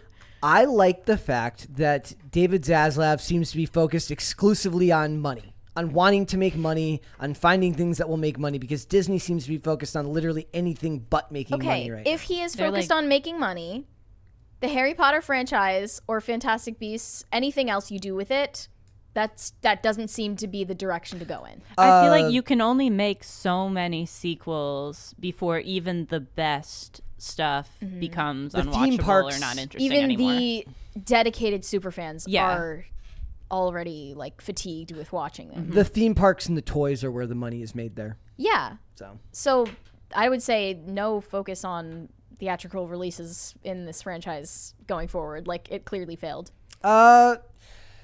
I would have to hear the pitch for what it's going to be. Not Fantastic Beasts. Please no. If they want to redo the series, eventually that's going to happen. Like, maybe not. No. Eventually we will. Hopefully after I'm already dead, so I don't have to live through it. This is what I said. This will make this will make the people who don't understand, for all the years that everyone's been complaining about race and gender swaps of characters, it will finally hit a lot of people when Harry Potter becomes a woman and a different race in the next sequel. Thank you. Thank you. Like that will be when it finally hits people. Maybe they can make Harry Potter gay. They probably will. Like no Ginny Weasley for you, Harry. He can end up with Dumbledore. There you go. Oh, well, there's a whole mess of problems there. More to do with age than anything else. Okay, yeah. Yeah, it's been a long time. And the fact since that I've it was seen these. his professor or his headmaster. So. Oh, yeah. All right. Let's go to Super Chats. Okay. Thank you, guys. Thank you. Tacti Platty said, bruh, I'm on the OG Starship Troopers stan. Diz? What does that mean? I can't find it here. I'm going to go watch it again this weekend. I haven't watched it since... I'm going to watch it this weekend. I watched it when I first got out here. Haven't seen it in like years. And it is very, very topical. Bobby said stroke. Thank you for yes, that. Deathstroke. Bobcat said, in my case, even after James Ellroy was disrespecting my favorite movie genre, I still read his books, mostly because they belong in the history section. Okay. It's hard, man. With a lot of creators, separating the art from the artist can be a particularly difficult thing. Not having a Twitter helps. I mean, that's where you're like, let's face it. You're not just like going outside and seeing a billboard that says, I'm this person and I hate you. You're finding it on their Twitter or their social media of some sort. And today has been particularly funny because it's all celebrities like, go out and vote. Your vote matters. And I'm like, please shut up. I don't care. I don't care. I don't care what your opinions are. And I am so sick of hearing famous people say save democracy. Seriously, we need to ban. I'm not a big fan of government intervention, but I'm saying we need to put a ban on the phrase save democracy. Yeah. Hollywood is like the least democratic culture that exists. So it's really hypocritical. There's like celebrities now posting that they're voting for Republicans. We're going to touch on that tomorrow, actually. Caruso. Bobcat said no honest librarian puts LA Confidential or the American Tabloid trilogy in the fiction section. I haven't seen the movie LA Confidential, the original movie. I'm going to have to see that this weekend. Hava Owens said, it's great to see more normies calling out celebrities and their BS virtue signaling. I hope it becomes more of a thing. We need more truth. What we need is a less celebrity worship. Like, there's nothing weirder to me than people who like go on to famous people's Twitter and are like, you go queen, you go, like people who like sit there and simp for celebrities. That's weird. Yeah. It's weird. Like, why would you, like, they literally look at you as less than a person. Why would you do that? I think, I like to think that Stan accounts are mainly high schoolers with no hobbies. Well, that's good. Yeah. Good to know that, like, I ran a Stan account before I knew what Stan account meant. For what? Before that was really a thing. For what? For, like, bands that I liked. Those are the weird... Like, emo bands. It's like an anime picture, and it's like... Or it's like so-and-so, like...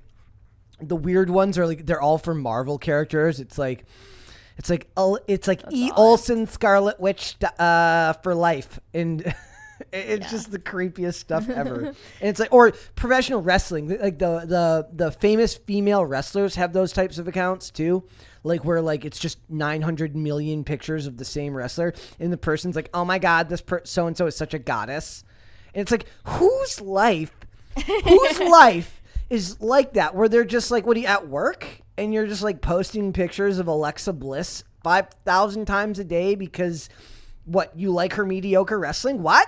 Who does that? Thoughts. Like that would be more comforting to find out that it's just bots. That's like that Alexa Bliss just pays a company to make her profile bigger by people making fake accounts about these people. Bree Louise said, changed my name so you don't have to read Center Conservative Mom 98 every time I super chat. You're welcome, Mary. Now let's see if you can pronounce it. I hope I did. I don't know. Bree Louise? Is that correct? Let me know. It's definitely not Luis. Potatoes for Seamus said, Daily Tithe for Blonde Brett and his Soviet sidekick, Comrade Mary. Still waiting on Bad App for the Taco Bell wedding invite. Hello, Taylor. Brett is still man of the year. Also, don't forget to vote, Mary. That is all. Shopping cart. When I get my man of the year ceremony, I'm not going to miss it on the case of. Can I be man of the year too? Yes, you can be man of the year. We've learned yesterday that being a guy isn't really a necessity to be man of the year. Yeah. So you're fine. That'll be great. Oh, there's one more. Let's see. Bad App said, "Will you be my best man at Potatoes for Seamus?" Then I have a question. That's beautiful. At a fictional Taco Bell wedding, what do you order to eat at the Taco Bell wedding? Could there be like a wedding cake made of Taco Bell? Yes. Like Crunch Wraps. It could have like the structural integrity to be multiple levels on the cake. What about the caramel apple? It'd be difficult to slice that though, right? Yes. It'd be difficult to slice through like 10 different Crunch Wraps. It could have like little Chihuahua bride and husband. You can Taco Bell. Oh, but they stopped advertising with Chihuahua, didn't they? Oh God. Like they got rid of the Target dog too. Wait, there's no dog for Taco Bell anymore? The Target dog still exists. Spot still exists. He flies first class everywhere he goes. Really? Yeah, Target dog flies first class. I thought they got rid of him, but okay. I would say that a caramel apple empanada cake. What? No? What is that? Caramel apple empanada. That's on the menu? Caramel apple empanada. Yeah, they used to serve that. Ew, that's actually nauseating. No, incredible. And then, ew. And then, I like Taco Bell, and that's gross. And then double-decker tacos and chili cheese burritos, just because you cannot get chili cheese burritos in certain places. So everyone that comes to my fictional Taco Bell wedding someday would be able to get chili cheese burritos. You know, something that confuses me is the grilled cheese burrito, because it's literally just a burrito with cheese melted on the top of it. There's nothing about it that resembles a grilled cheese. It's all about branding. It's all about branding. Like, it just has cheese on it. Did they put the cheese on a grill? I guess. So then it's a grilled cheese. But you're like, why would you want to hold it and get the cheese all over your hands when the point of the burrito is that it's contained? That's a very good question. These are the deep questions we ask here on Pop Culture Taco Crisis. Bell. Bell Every philosophy. time I eat Taco Bell, I lose like 5 years of my life. Probably. I can feel it. Really? Yeah, I'm really sensitive to fast food.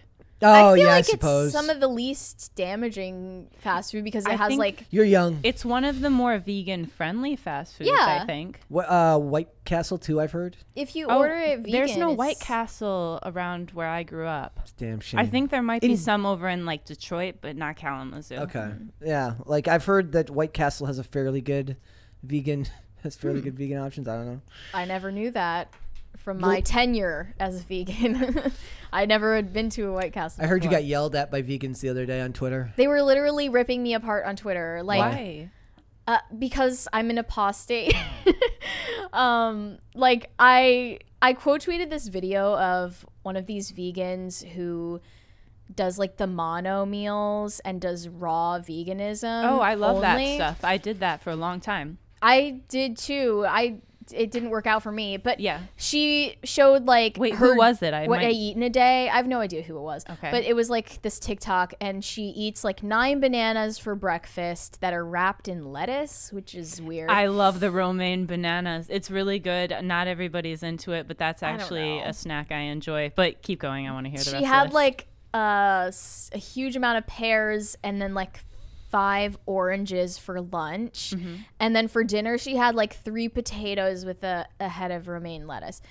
And I quote tweeted it and was like, veganism is for jobless people because it takes so long to eat this amount of low calorie density food. I think that's why a lot of people don't do that long term, because you have to eat so much. And that's why I did that as a high school student who had the time of the day to do that. I'll eat like a mono meal for breakfast, have like a bowl of fruit. You feel real good. That's or a smoothie or something. But yeah, but you can do that without being vegan. if you can do it and you feel good doing it, by all means, live your best life. But then they like went and word searched me or something, and then they came after you. Like came after me in the replies, and they were like, "You're not. You were never a real vegan. You were plant based. A real vegan never goes back to eating meat because it's it's like a religion for some of these people." I'm like a hardcore vegan though. Like I don't really think you should like bother other people about it, but I've been vegan for like a real long time. I've been vegan more in my life than I'm not been vegan, but I also grew up a child hunter, which I think influenced that. The duality of man. Yeah. And I even like kind of came to their defense because I was like, I was vegan and nothing bad happened. So like, I'm not attacking veganism. I was just making a joke. Yeah, well, but that's weird. They came after you. You went to Twitter for humor, and that's not really a thing on Twitter. Until recently.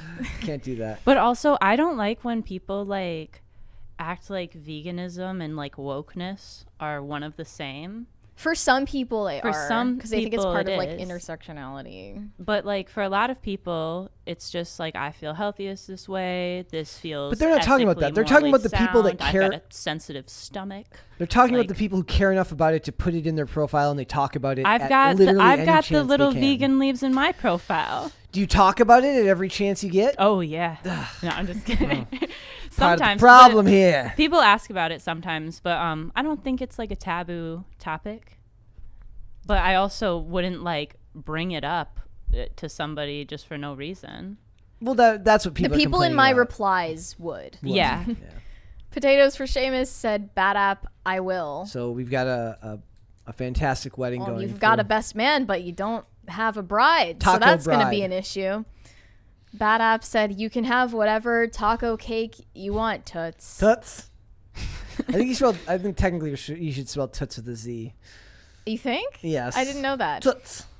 Brie Louise sent some thumbs up, so I did get the pronunciation right. Honestly, I thought that Center Conservative Mom 98 had its charm. Yes. I liked it, but both are good. You know, whatever floats your boat. Bad App said, "We can rent Tillian from Dance Gavin Dance to play at the wedding. He's available." I heard. Yeah. Heard he's based. Verified sources. Okay. All right. So do you wanna tell us about Kathy Griffin? I do. Who? Yes. No. Kathy Griffin recently got suspended from Twitter for impersonating Elon Musk. She wasn't the one who started it, actually. And here's where the connection to Brett's hat comes into the story.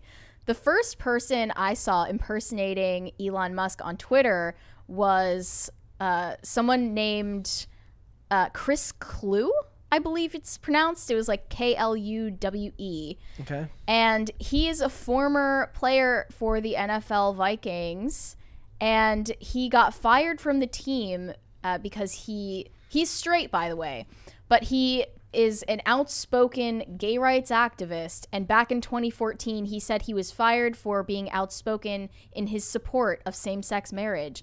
He tweeted this while he had the name Elon Musk and next to his blue check and Elon Musk's Avi. Mm-hmm. "There is nothing better than waking up and enjoying a fresh steaming cup of my own urine. Such a tangy way to start the day, and it's scientifically proven to help brain cells grow. If you want to be like me, drink your pee." I cannot believe it, but I actually was fooled by this tweet for a second. I was like, wow, Elon Musk is actually like going crazy on Twitter. So he got you. He was the first one. Okay. And then a bunch of people joined the bandwagon. Another person with a blue check named Rich Sommer quote tweeted it and said, "This isn't funny, guys," while also impersonating Elon Musk. Yes. So Kathy Griffin joined in, and she impersonated Elon Musk to encourage people to vote for Democrats in the midterm elections, which are happening today. She tweeted, "I've decided that voting blue for their choice is only right." So she was impersonating Elon Musk and encouraging people to go to the polls and vote for reproductive rights. And that's kind of worse than impersonating Elon Musk and just making a joke out of it. You're actually making political statements, which can get you into legal trouble. She should have given financial advice. I, Elon Musk, do encourage you to buy Bitcoin at its peak and then sell off. Yeah. The first one, I mean, I don't think you should be able to like impersonate anyone. I've had people do accounts like that of me. It's messed up. I'm but getting the first impersonated one right now. The first one, oh, you have one? Yeah, I do. Is it on Instagram? I can show you how to get it taken down like that. Good. Yeah. Good. But there's like a specific page and stuff. You have to send your ID. Okay. But it gets it taken care of immediately.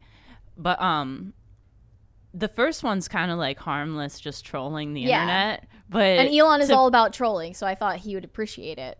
Well, if you're breaking the rules, you're breaking the rules. But why, like, to pull politics into it? That's like a whole different story. Yeah, Kathy Griffin always takes it too far. What happened? It became like a trend that a bunch of accounts. Yeah, so Kathy Griffin wasn't the only person who did it, but she did get her account suspended on Twitter for doing this. And then Elon explained why. With the new rollout of how blue checks work and how Twitter Blue works, it's going to cost $8 a month to keep your verification check.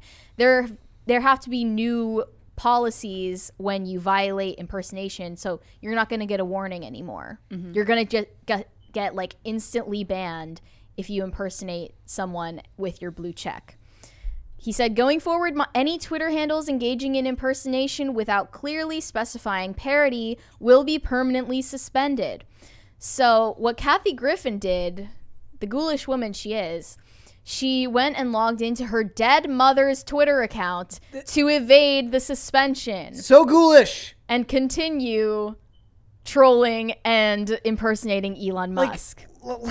She said, I'm tweeting from my dead mother's account, from her mother's page, which is Maggie Griffin. She would not mind, she says. This is how you get yourself haunted. Remember when this is how you get a ghost? Yes. Like, after you. Remember when we said it was ghoulish that Marvel was using Chadwick Boseman's account after he passed to promote Black Panther Wakanda Forever? This is an even like they're all just trivial reasons of disrespecting somebody who is no longer living. I think back to like Facebook pages. Remember, like, Facebook pages now become memorial pages if you pass away. It kind of brings into question, we're all going to live on in ways that we can't control after we die, and that's a terrifying thing to think about. I don't know about you. I probably would be okay with somebody using my account to troll after I'm gone, but in this specific instance, I don't think so. Not for voting. Well, I mean, it's dead people telling people to go vote a certain way. What's new? It's for this. It's for making it something inherently like political and divisive and stupid. Right. And then on her mother's account, she said she ran the account for her. She passed away, but I always kept the account. Trust me, she would be with me on this. Relax. And then she replied to Elon Musk trolling back at her, saying she was banned for impersonating a comedian. And she said, you stole that joke, you a-hole. People have been posting that joke for hours, you hack. Look, please do a better job running this company. It used to mean something. Twitter never meant anything. And then he said if she really wants her account back, she can have it for $8. For celebrities, what I find funny right now is all of I've been reading articles for the last several days of like, suddenly the Hollywood Reporter is all concerned about free speech. Kick rocks. Like, they're like, oh, in a stunning blow to free speech, Kathy Griffin has been banned. And look, I don't think she should have been banned. I think a warning, like she should have gotten a warning not to do it again. But they're the first ones to cry about free speech the second that the policies are enforced without a double standard. I'm not going to cry for them the second either. They have to follow the rules. Right. Yeah, I'm not going to cry for them at all. I will lose no sleep over totally this. Disingenuous. And it's not even about free speech. It's about making political statements while posing as the CEO of the platform you're on. Yep.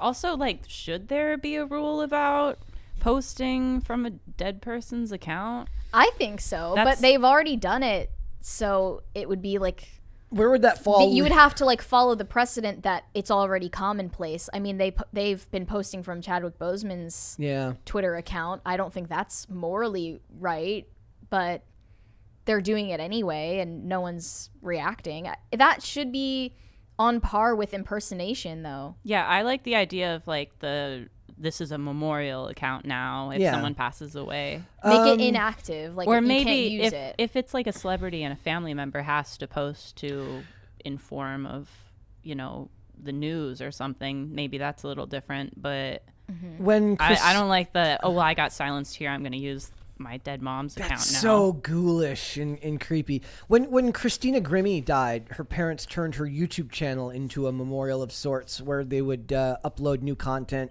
related to her or stuff related to stuff that she cared about. So there's ways to do that, but there's a whole world that will have to be explored as more and more people with significant internet followings pass away, right? Like now, if we're going by age alone, most of the people that are dying of old age didn't have significant social media presences when they were younger. So it's going to be a different thing in 10, 20 years from now. And we have to look at what will your legacy be after? Like, it's like, there's like the trope in the movies, like if I die, go clear my browser history. Like, what do you, like, if you die, do you like, hey, could you go like delete some of the inflammatory stuff that I once said, or do you leave it alone? What do you do? Like, if you were to, everybody, this is just hypothetical. If you were to pass away, would you want somebody to run your page as a memorial type page? Do you just want it to sit there ominously? What would you want from it, given that people here are at least somewhat public facing? If they're not deleted, they should just be made inactive. So you think it should be locked down? Yeah. By the company? Because this, like, I don't know, I'm sure you guys have done this before too. If you've lost someone and you look back at their photos from time to time. Is that weird? I don't think it's weird. Maybe commenting is weird. I've commented before. Like, sometimes it feels like the right thing to do. But if anyone is like logging into that account and posting new things that pose as that person, that's weird. Or worst of all, using it to troll on Twitter because you want the last word. All because you couldn't just shut up, swallow your pride, basically. Like, or don't you have like a friend's account who like is alive? Or you could just make a new one. That too. Like, people do man evasion all the time without, using their dead parents as a puppet. And like, crazy, right? I'm thinking of like how like they'll do like social media takeovers. Like, did Donald Trump ever try to do like social media takeover? I'm running Don Jr.'s account today, and it's just him tweeting out stuff on Don Jr.'s account after he got banned. like that's a thing. Like, celebrities will take over the page for a company for a day, or like or something like that. That's not impersonation, though. That's just a business deal that was mutually agreed upon in a contract. So I don't know. For me, I guess I'm dead. I can't know I hope you think. But here's the reality. As far as I know, here's the reality. I don't know. Corporations, individuals, public figures or not, no one actually knows what happens when we die and what we experience after we are dead, if anything. Okay? You don't know. And you also don't know how you're going to feel about the things you said or the things that people are saying on your behalf after you're dead. Therefore, assuming the worst, which is that every dead person that would go against their wishes, then don't post from the accounts. Unless explicitly. Basic ethical principle. What if somebody explicitly puts it in a will or something that it is allowed to continue to be used? You'd have to have some type of legal ramification saying, look. That adds a gray area, but even then, I'm hesitant to say that should even be in a will, like social media rights, because again, you still don't know if it violates their conscience. But it will eventually have to go in wills because there's money to be made. Yeah, if you're someone with a big enough following that is something it's you think monetized, about. Yeah. But like what you were talking about with families memorializing, YouTube channels and updating or whatever, using it for some positive reason, that's like so much different to me than posting from an account for literally any other reason that could seem kind of exploitative. I'm picturing you're like you die and you're like you have like your sibling is somebody like me who like has like weird like grammar errors in the stuff, and it just drives you nuts because your sibling is posting something. You're just begging to be haunted. Yeah. That's what I'm hoping for. Stop using dead people's Twitter accounts. You're going to get haunted. So it'll be just like I pass away and Dane will just be putting a bunch of stuff how Ben Affleck is a horrible Batman on my social media pages. and I will be from the. That's when you send a You'll bolt be of rolling lightning over in your grave. Yes, yeah, I was like down, and you're right. Like I guess most people never think about it, but you don't know what happens when you die. So like, so you can't write that into a contract. and you're like, ugh, and you're up there just like I can't do anything about this. This is awful. So hopefully it won't bother you by then. I was gonna say hopefully at that point that's the least of your worries. But still, I think it's disrespectful, especially the Chadwick Boseman thing. I think the Kathy Griffin one's actually worse. Yeah, actually, because it's your own family member. Yeah, like and she wasn't a public figure. She just had a kid who was a public figure. Corporation's gonna corporation. Like Kathy Griffin can't. Like she's literally that incapable of just taking the L and being quiet that she has to disparage. Like I would feel weird typing in that password and like at some point between getting the ban, going in like. What is my mom's social media account? Going in, typing it in, hitting it, typing it in. She's like, you got to add a password now. At no point during doing this did you not think that maybe what you're doing is a little bit creepy and ghoulish? Well, celebrities are the most obsessed with Twitter compared to ordinary people. Like any ordinary person, ask them if they have a Twitter account. It's unlikely. Yeah. Or if they do, highly unlikely. Or they say they have it and they don't use it. It's a rather niche platform. I never had a Twitter until I became like being talked about on Twitter, and a couple of people were like, "Yo, you need to make a Twitter." Really, it's kind of a ghetto for public figures, and just like anyone who is obsessed with posting on there. But if you don't enjoy it, you're not going to use it. I like Twitter now. I wish Twitter. I didn't love Twitter. It would make my job easier to use Twitter, but I don't. Why would it make finding stuff to talk about? Like a lot of stuff happens on Twitter that has to like. There's a lot of conversations that happen there that would make this job. Well, easier. you have me looking for you. I was gonna say now people just write articles about tweets. Yep. Right. The journalism like today. That's news. I did a journalism. I wrote about a bunch of people on Twitter. Me too. All right, I think there's a super chat there. There's a couple of them. Tacti Platy said, I will officiate the Taco Bell wedding for you two. We got this whole wedding planned out. It's going good so far. Yeah, guys. I'm not part of the plans. Tacti Platy also said, Brett, I bequeath you my meme accounts to Ishpost. Thank you. We appreciate that. You're in the will. This is fantastic. I've been looking forward to this.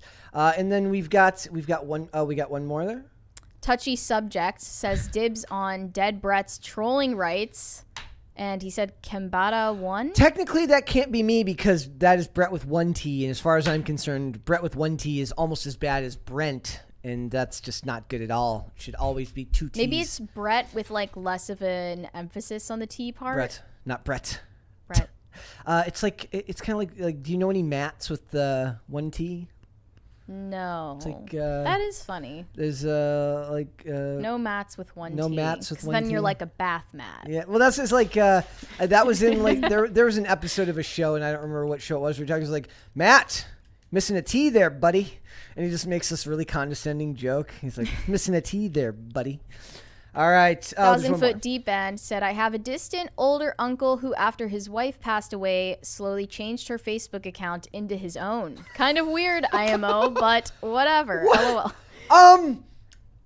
I don't know how I feel about that. There could be a movie made about that, dude. Like, didn't he have his own Facebook then account? The weirder part is like he like what if he like meets his next wife on Facebook through as her baby boomers tend to do.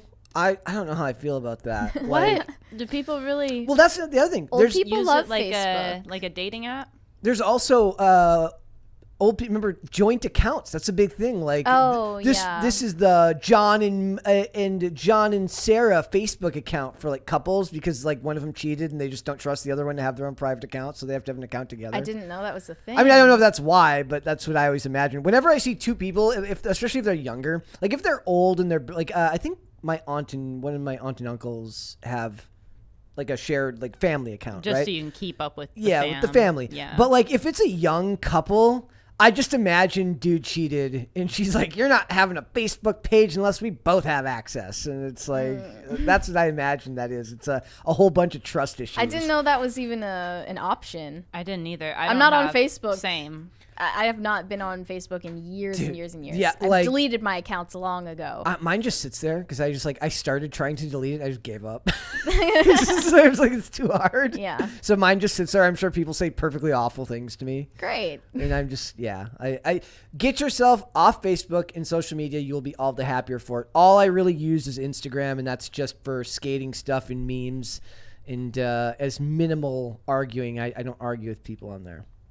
Potatoes for Seamus said Brett care is self-care. But who is Brett with one T? Brett. It's not a thing. It's not a thing. Brett. There should be no Bretts. It should be Brett. In my head, I sometimes call you Bread. I deflate. As a nickname. I'm carbs, basically. I am a carbohydrate. I like carbs. Perfect. Well, that's good. I love carbs. I'm a vegan. I go carb crazy. I don't know if I should read this one, but why not? Not Alan Rogers said, Taylor, please say something mean to me. Oh. Can you think of something mean? Not Alan Rogers? I mean, we don't tell me what to do. How about that? Oh. Was that That's not mean. That wasn't mean enough? It was a little bit harsh. The thing is, if you were here, we'd be able to roast you, but we don't know what you look like or whether you have a job.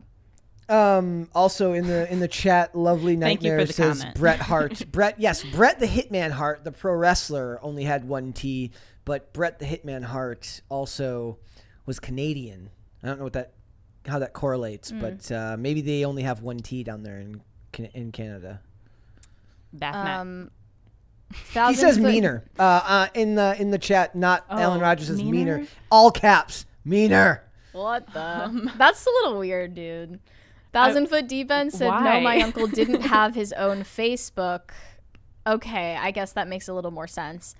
And yeah, I mentioned Matt Kearney. Matt Kearney is a singer that had one T in his name. Wasn't the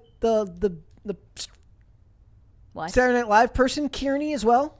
Molly Kearney. They related? Maybe. Matt and Molly Kearney? Are they brother and sister? Are they both non-binary? Are they brother and they them? Brother and thister? Hister. I don't know. We're gonna get clipped for this. All right, guys. Now that we've done that, all right, we're moving on. We've got one more here. Do you want to tell everyone, Mary, about the joy of Jennifer Lopez? Yes, Jennifer Lopez surprisingly is getting backlash for taking her fourth husband, Ben Affleck's, last name. How dare she? It's considered a sign of submission. So she was recently asked to respond to those claims. Firstly, I'm going to read the New York Times article and what it said about her taking Ben Affleck's name. And I'll just explain how she responded to it afterwards. I think it's one of the most public acts of submission that a person can perform. But that is especially true for a celebrity woman who makes their own money and their name recognition.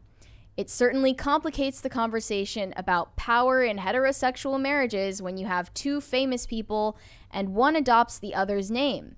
Why didn't he become Ben Lopez? What would that have done to his ego? We can never know what conversations go into these choices. Probably none, because they're not weird. But she's one of the high-profile female celebrities to do it recently. They mentioned Beyonce and Kim Kardashian adopted their husbands' last names, but waited until after, later in the marriage and after having children with them. And, Jennifer Lopez is on her fourth marriage. I don't think that she is some kind of paragon of virtue or tradition, but there's a great photo of her with with the Infinity Gauntlet, and except it's wedding rings. Yeah. But for whatever reason, it was her taste and her decision to take Ben Affleck's name.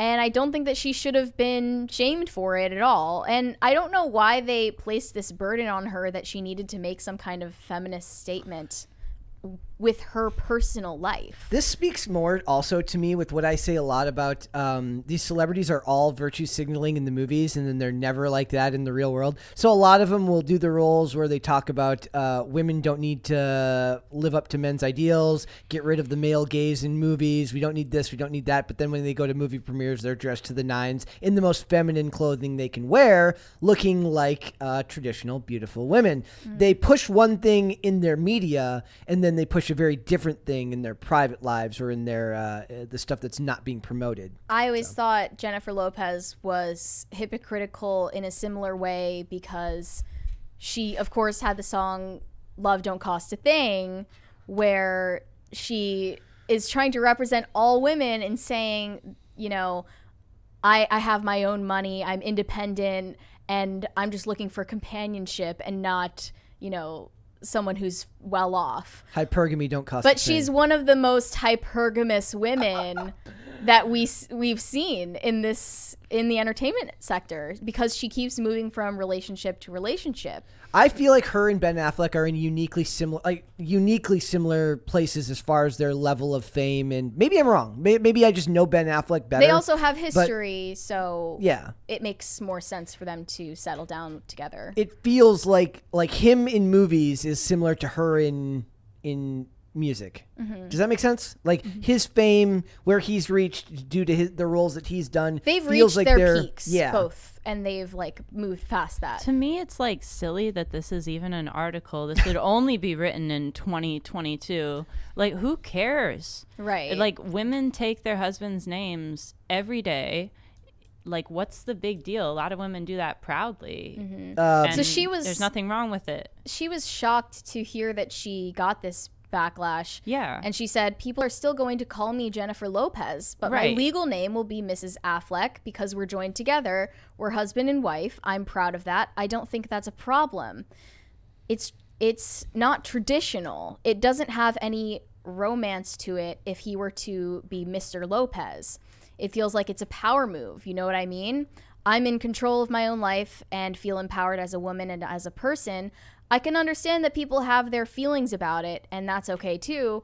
But if you want to know how I feel about it, I just feel like it's romantic. It still carries tradition and romance to me, and maybe I'm just that kind of girl.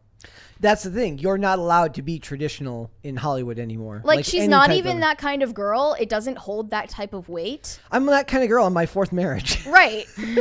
But like it really shouldn't even be something that gets scrutinized. And I'm all about scrutinizing celebrities, but this is one of the dumbest reasons to do so. Yep. It's is Lopez a stage name? I don't know if that's her real last name.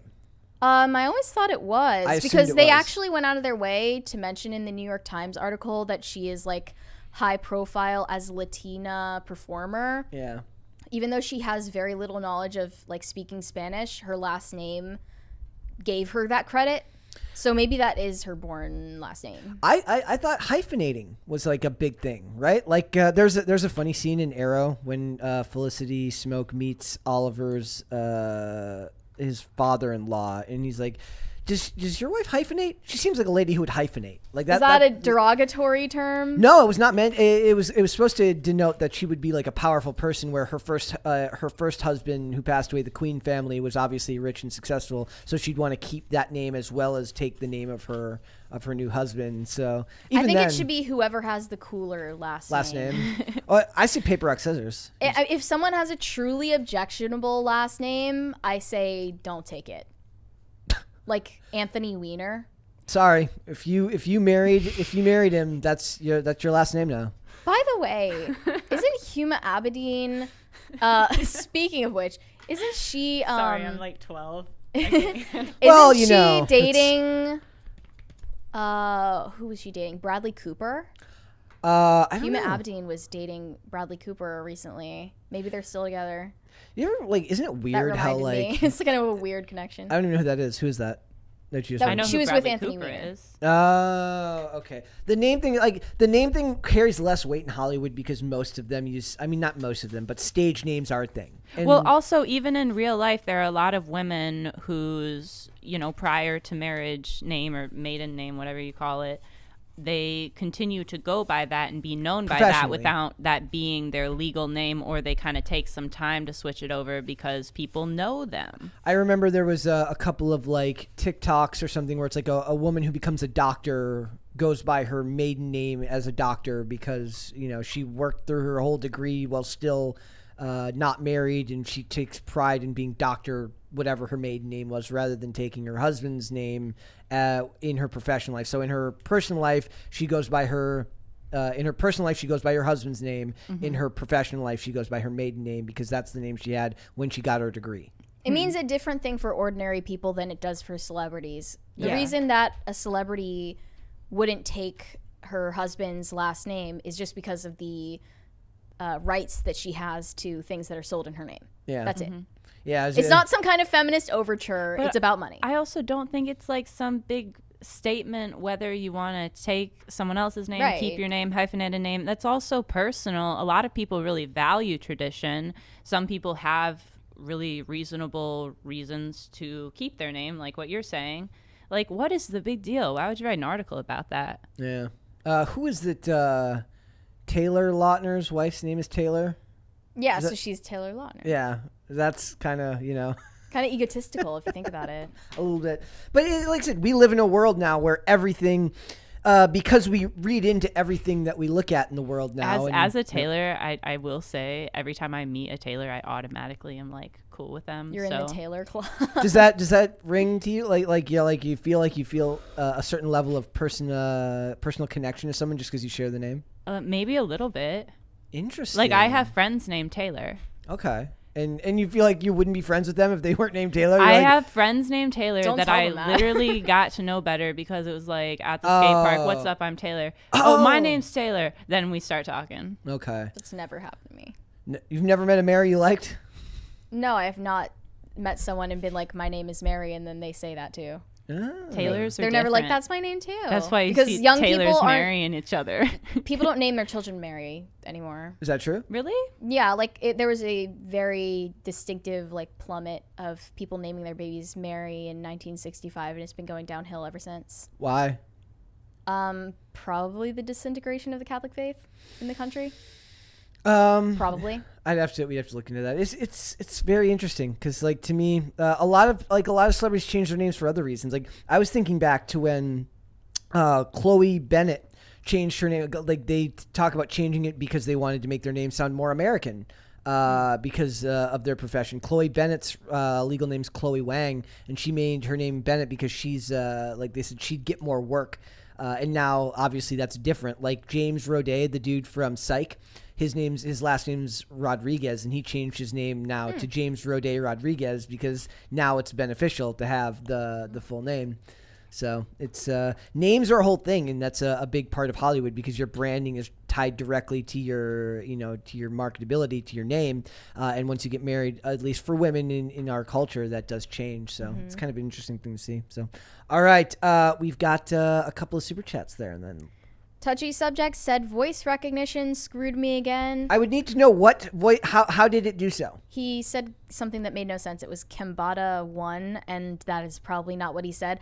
I can't imagine the confidence it takes to do voice to text in sending a super chat. That's your hard-earned money that you are wasting on voice to text, dude. My brother, like when my brother texts me, he uses voice to text, and I can always tell when he's typing and when he's not. Regatan said in mood right now, Alexa, play Something Is Lost by Piana. And Tacti Platy said, my real name is Hebrew, but I'm Hispanic. Mary's a Hebrew name, too. Yeah, the one person here who doesn't have a Hebrew name. Actually, I'm getting a new name.